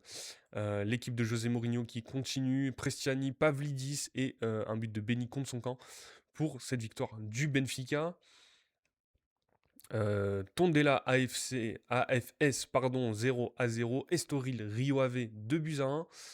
Le Sporting, après cette belle victoire, très très belle victoire contre Bodo Glimt et la qualification en quart de finale, une nouvelle victoire dans le championnat portugais, 4 buts à 1 pour le Sporting Lisbonne, avec un nouveau but de Luis Suarez. Euh, Victoire 4 buts à 1. Et après, le FC Porto qui s'est imposé 2 buts à 1 contre Braga grâce à un but de Seko Fofana, l'ancien Rennais, qui a marqué et qui a donné la victoire au FC Porto. Sur ce classement du championnat portugais, Porto toujours premier, 72 points, 7 points d'écart avec le Sporting deuxième. Benfica, ex aequo aussi, 65 points avec le Sporting qui est troisième et Braga toujours quatrième de ce championnat portugais. Voilà, hein, j'espère que tout est clair hein, quand je parle de ces championnats. Pardon. Donc on a dit la Saudi Pro League, il n'y avait pas de Saudi Pro League ce week-end. Je sais même pas si c'est fini ou pas pour la Saudi Pro League. Bref, on s'en fiche un peu. Qu'est-ce que je voulais? Oui, la première ligue, enfin la D1 Arkema, donc le championnat de France féminin qui avait lieu ce week-end, évidemment. Le Paris FC s'est imposé 3 buts à 0 contre Saint-Etienne. L'OL Lyon 2 buts à 0 contre Fleury. Strasbourg a perdu contre le FC Nantes 3 buts à 0. Dijon s'est imposé contre Lens. Les Marseillais ont fait match nul contre Le Havre 2 buts partout. Et le Paris Saint-Germain s'est imposé 3 buts à 2 contre Montpellier. Sur ce classement de D1 Arkema, l'OL Lyon toujours première, ça c'est sûr, il n'y aura pas de changement je pense jusqu'à la fin de saison. Nantes toujours deuxième, ex aequo de points avec le Paris FC. Quatrième, le PSG avec 35 points. Et après en bas du classement, on a Saint-Etienne et Montpellier qui devraient descendre en, en Ligue 2, enfin seconde ligue on appelle ça, mais bon. Il y a tout de même 3 points d'écart avec Lens, donc à voir, hein, ça va jouer entre ces 3 équipes, je pense, pour la descente dans la seconde ligue, il me semble, féminine. Voilà. Donc, football féminin, on en a parlé. La Liga portugaise, on en a parlé. On voulait parler d'Eurodivisé, même si je crois qu'il y en avait. Qu'est-ce qu'on a? Autriche, pardon. On avait aussi le championnat brésilien. On peut faire aussi un point sur le championnat brésilien qui a repris, hein. Donc on en est à la 4e journée pour ce championnat. Non, pas du tout. On en est à la 7e journée pardon, pour ce championnat brésilien. Des équipes comme Botafogo se sont imposées contre Bragantino. Sur quelle équipe on peut aller? On peut faire un point. Santos aussi qui a fait match 0 à 0 contre Cruzeiro. On rappelle un Neymar qui n'a pas été sélectionné avec le Brésil. Et après, le match du dimanche soir, c'était. Enfin, oui, de dimanche soir hein, au Brésil, c'était Corinthians contre Flamengo. Pour le classement de ce championnat brésilien, évidemment, on va se faire un point quand même. C'est Palmeiras qui est premier euh, dans le championnat brésilien. Deuxième, Sao Paulo. Troisième, Fluminense. Et après, on a Botafogo qui est voilà, dans ce bas du classement. Après, le classement est un peu disparate. Des équipes qui ont joué 6 matchs, d'autres 7, d'autres 8. Donc, c'est un peu compliqué à suivre en tout cas. Donc voilà pour ce championnat brésilien, pour ceux qui suivent évidemment. Bon, la Bulgarie on le fera pas, le Chili non plus. Qu'est-ce que je voulais checker? Championnat danois aussi. On rappelle un Copenhague qui est en difficulté dans le championnat danois. La nationale aussi. Alors, il me semble qu'en nationale, Bordeaux a perdu en national 2 et que Cannes s'est imposé. Aussi, pour ceux qui suivent, Cannes s'est imposé, il me semble. Je n'ai plus le groupe de Cannes. Ah, 4 buts à 0 contre Fréjus Saint-Raphaël. Euh, voilà, voilà. Gibraltar, non. Le championnat grec, non. Après, dites-moi hein, s'il y a des championnats dont vous souhaitez parler. La G1 League, hein, le championnat japonais, on n'en parlera pas. Mozambique, Norvège. Tout. Eredivisie, voilà. Faut que je me l'épingle, voilà, parmi les favoris. Donc du coup, je l'ai reperdu. C'est pas grave, c'est pas grave. Je regarde hein, s'il y a d'autres championnats comme ça. On est plutôt complet sur ce football de club. Finalement, on ne parlera pas de l'équipe de France. Vous inquiétez pas, hein, il n'y a pas de match cette semaine, donc on aura le temps de parler de tout ce qui est football international, évidemment. On en parlera. Je vois qu'il est 11h56. On va juste checker les rédivisés. On va faire notre petit. On peut même continuer un peu plus longtemps, hein, sachant que qu'est-ce que je voulais dire? Oui, on n'a pas été là en toute la moitié de semaine, donc on peut voilà, s'accorder un peu plus de temps. Euh, Ah oui, on voulait faire un point sur la MLS aussi, hein. Alors, Eredivisie déjà, point sur le Eredivisie, donc championnat des Pays-Bas. Toujours intéressant de faire un point sur le championnat des Pays-Bas avec la victoire non, la défaite du PSV contre Telstar. Le match nul de l'Ajax contre Feyenoord. Utrecht qui s'imposait contre Go Ahead Eagles, pour ceux que ça intéresse. Et on a Twente qui s'est une nouvelle fois imposé contre Sittard. Et donc, il me semble que c'est Twente, hein, on en avait parlé, je sais plus avec qui. Ah non, c'est dans le championnat suisse, bon bref. Le PSV qui est premier de cette Eredivisie, donc avec 68 points. Deuxième, Feyenoord. Et l'Ajax quatrième, hein, 48 points seulement. Pour cette équipe de l'Ajax hein, en difficulté depuis la saison dernière, après la perte du championnat, hein, la toute dernière journée. Cette saison, ils sont quatrième et on a une équipe comme Nijmegen qui est devant cette équipe de l'Ajax. Voilà, aïe. Voilà. Euh, pour ce championnat de l'Eredivisie. Ah bon, après, on a Excelsior, Breda et Heracles qui sont en liste pour descendre dans la Ligue 2 des Pays-Bas. Point sur la MLS aussi. Point sur la MLS, hyper important de parler de la MLS. On a toujours Lionel Messi qui joue au football dans le championnat américain. La MLS aussi, où Antoine Griezmann pourrait signer à Orlando City dès cette trêve internationale hein, qui est en route pour Orlando, Antoine Griezmann, et qui va signer son contrat pour la saison prochaine, évidemment. En tout cas, le milieu de saison de la MLS.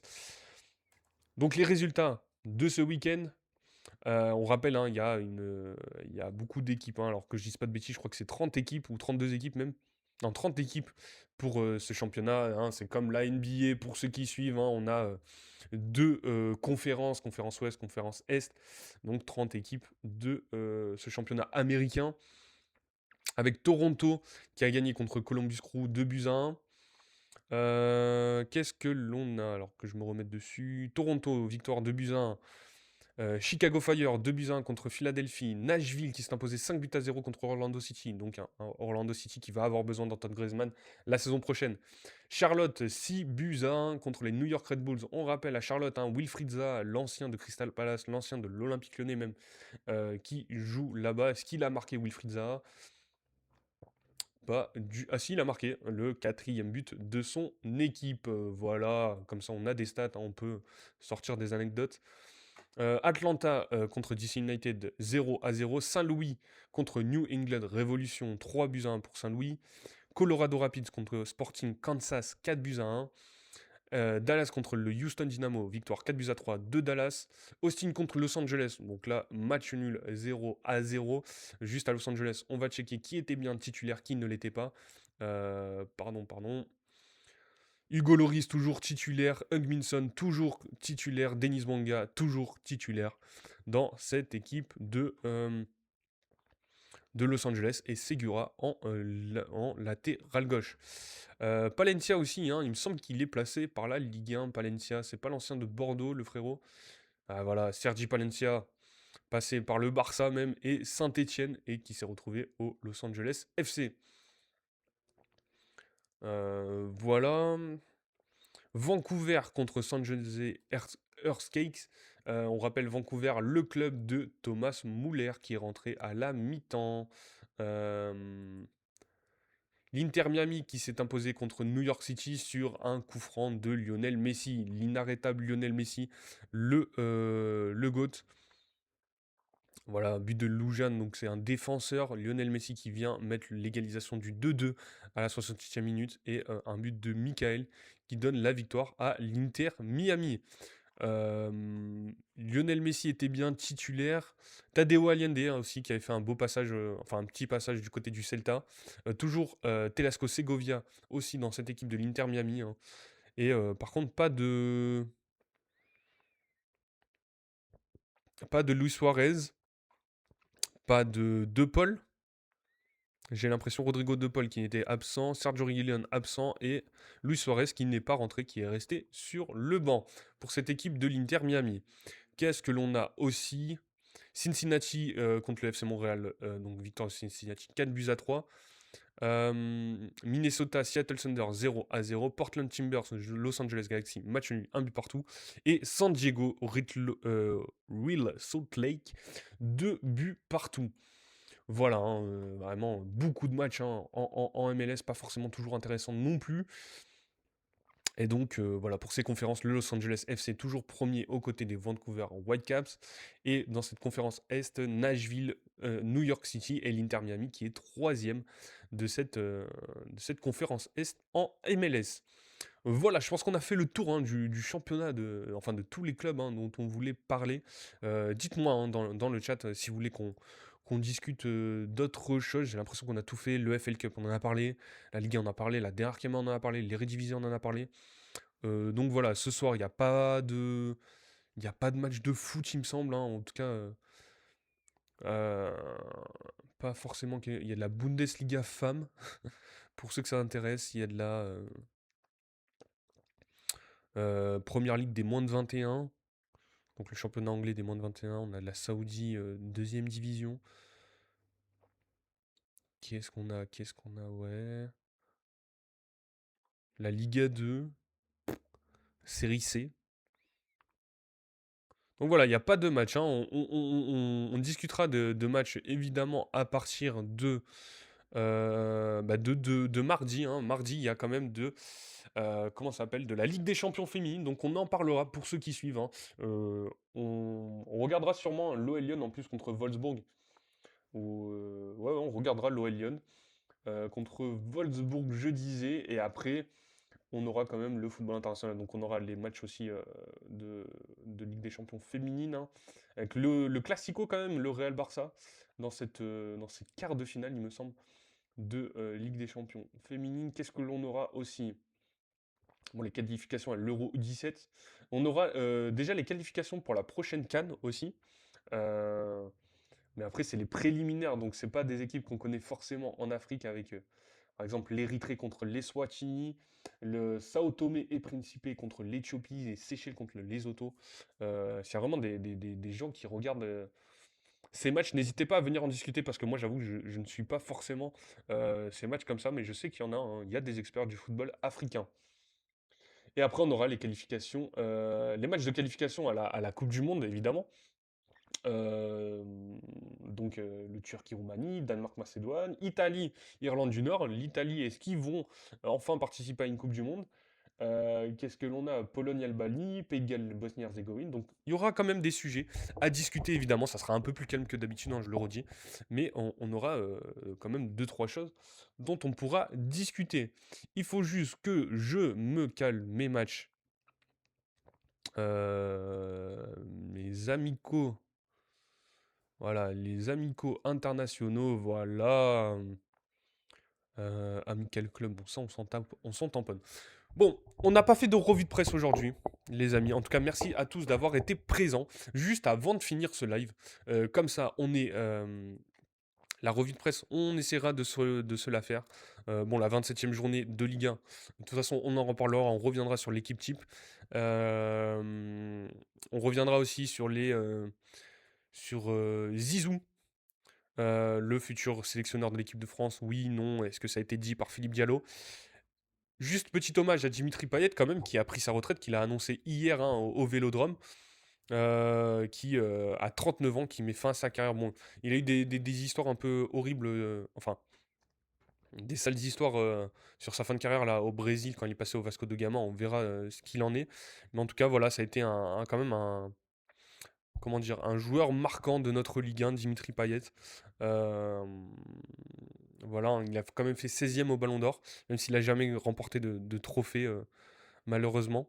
Euh, mais il a atteint quand même 100 buts sans passer décisif en Ligue 1. Euh, Passé par Marseille, revenu à Marseille, passé par Nantes, Saint-Étienne, le LOSC. Donc voilà pour Dimitri Payet qui met fin à sa carrière. Voilà, je vais juste vous mettre le petit son. Si j'arrive, vous avez l'image hein, sur Twitch. À la veille de mes 39 ans, j'annonce officiellement que je prends ma retraite en tant que footballeur professionnel de football. D'accord. Voilà, c'est aujourd'hui, je pense que voilà, il pleut, c'est pas pour rien, Non, il y a du football qui pleure là. c'est ça. Je pense que je vais prendre 2 minutes pour remercier tout le monde, tous ceux qui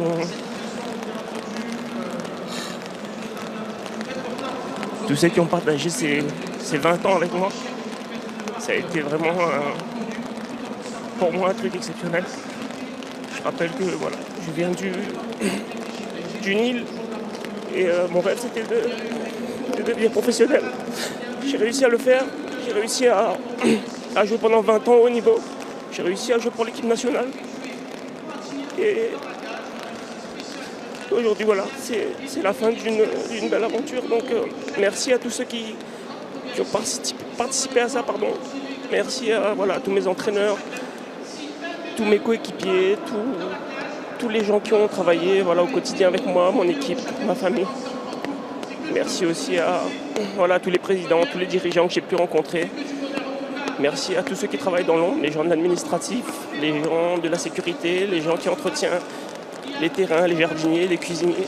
Tous ces gens-là qui font que, voilà, ils travaillent dans l'ombre pour que nous, joueurs, on puisse être dans les meilleures conditions pour s'exprimer sur le terrain. Merci à ces gens-là, on n'en parle pas assez. Voilà, merci à vous. Et puis merci à toi, Smaïl, à tous ces commentateurs qui ont rendu certains de mes buts anecdotiques, parce que c'est vrai qu'un but est beau, mais quand on a ce stade, quand on a des commentateurs derrière, ça rend le but encore plus beau. Donc merci à vous. C'est symbolique pour moi aujourd'hui d'annoncer ça ici, parce que comme tu l'as dit, voilà, je me sens à la maison, je me sens chez moi. Et c'est une page voilà, de ma vie qui se tourne aujourd'hui et une nouvelle qui va commencer. Voilà, donc Dimitri Payet qui annonce sa fin de carrière. Hein. On voit beaucoup d'émotions dans ses mots au micro de Ligue 1+. Alors, il n'aura pas gagné de trophée, mais il nous aura quand même, je le redis, donné des émotions. Il aura mis des buts magnifiques. Avec l'équipe de France, on n'oubliera pas quand même son Euro 2016 quand même, où il a été fantastique. Ça reste un joueur cool à voir. Hein. Pour ceux qui aiment vraiment le football, c'était quand même un sacré joueur, Dimitri Payet. Donc voilà. Après, on pourra revenir sur sa carrière en détail. On le fera pas aujourd'hui, mais voilà, c'était quand même un sacré joueur. On rappelle aussi son passage en première ligue, une seule saison à West Ham, mais quel passage. Et donc voilà. Bon, après, il aurait eu il aurait eu des points négatifs aussi, il aurait eu des déclarations un peu catastrophiques. On se souvient à l'époque du Covid. Il a eu des sales histoires, hein, on le redit, au Brésil, mais bon. Voilà, chacun se fait son avis sur Dimitri Payet. Zinedine Zidane à la tête des Bleus, on en reviendra évidemment. Il y a pas mal d'articles qui vont sortir cette semaine sur Zizou. Maxence Lacroix aussi, on en reparlera de l'équipe de France sur les prochains lives.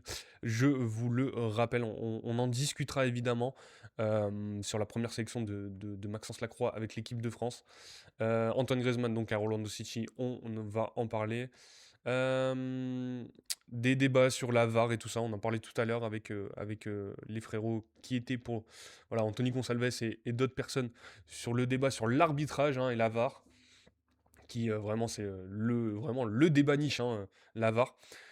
Pep Guardiola est-il épuisé du football en ce moment, même s'il a gagné un trophée ce week-end? Est-ce que Pep Guardiola va prendre une pause avec Manchester City, en tout cas avec le football en ce moment? On parle de plus en plus de lui, d'un départ dans son club de Manchester City. On verra aussi. Euh, Bon, là, c'était un article sur les maillots historiques de l'équipe de France. Donc, si vous voulez aller le voir, c'est intéressant sur ce nouveau maillot couleur vert Statue de la Liberté. Dites-moi ce que vous en pensez. Moi, j'aime. Franchement, c'était annoncé des couleurs un peu bizarres et tout ça. Au final, le maillot est plutôt beau, je trouve. Donc, dites-moi ce que vous en pensez.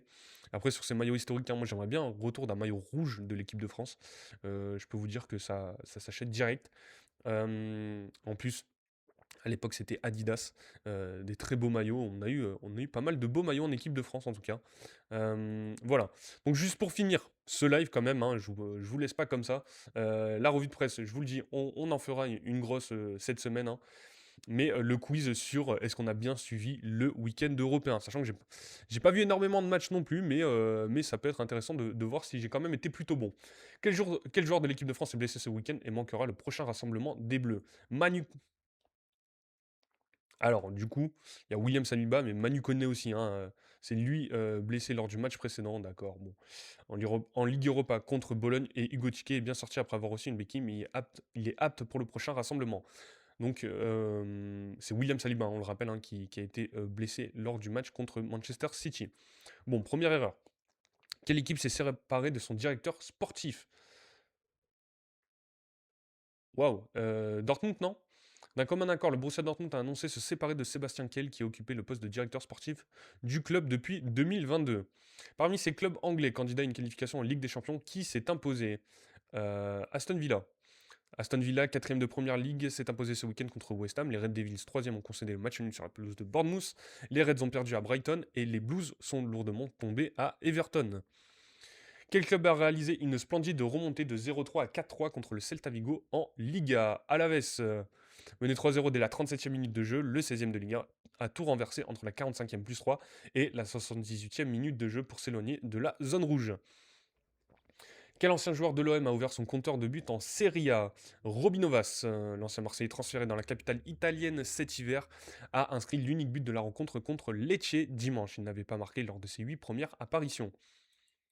Qui a terminé premier de la saison régulière en Belgique? Je n'en ai aucune idée. On va dire Genk. Pas du tout. L'Union Saint-Gilloise, ancien club de Sébastien Pocognoli, on le rappelle. Donc après sa victoire contre Saint-Tron, l'Union Saint-Gilloise a conforté sa place de leader lors de la 30e et dernière journée de la saison régulière en Jupiler Pro League. Dans combien de pays différents Dimitri Payet, qui a annoncé mettre un terme à sa carrière ce dimanche, a-t-il joué? 3. Dimitri Payet a joué en France, dans les clubs d'Excelsior, Nantes, Nantes, Saint-Etienne, Lille et Marseille. En Angleterre, West Ham et au Brésil, Vasco de Gama. Quel joueur inattendu a été le héros de la finale de League Cup opposant Manchester City à Arsenal? Nico O'Reilly a inscrit un doublé à Wembley ce dimanche. À quand remonter le dernier match d'Arkadiusz Milik qui a rejoué avec la Juventus ce samedi? Alors ça doit être 2023 déjà, on va dire 2 septembre 2023. Wow, 25 mai 2024, donc j'y étais pas du tout. Oui, ça faisait 2 ans et quelques, ouais, je suis con. Qu'on est en 2026. Disparu des radars depuis la fin de la saison 2023-2024, là en raison de problèmes à un genou. Arkadiusz Milik a rejoué samedi soir avec la Juventus en entrant en jeu contre Sassuolo. Le Polonais n'avait pas joué depuis 665 jours. Quelle équipe italienne qui n'avait plus remporté le moindre match depuis décembre s'est imposée ce week-end? Pise. Pas du tout, Pise ont pris 6 en plus, je suis un mongol. La Crémonaise. Avec Marco Giampaolo comme nouvel entraîneur, la Crémonaise s'est imposée à Parme 2-0, son premier succès en 16 matchs. Bon, 6 sur 10, voilà, moyen. On va dire que j'ai suivi, mais voilà, j'aurais pu être plus assidu sur le football européen. Bref. On s'arrête là pour aujourd'hui, messieurs, dames. Merci à tous d'avoir été présents. Merci pour les cadeaux, évidemment, de la part de Lisa Marie.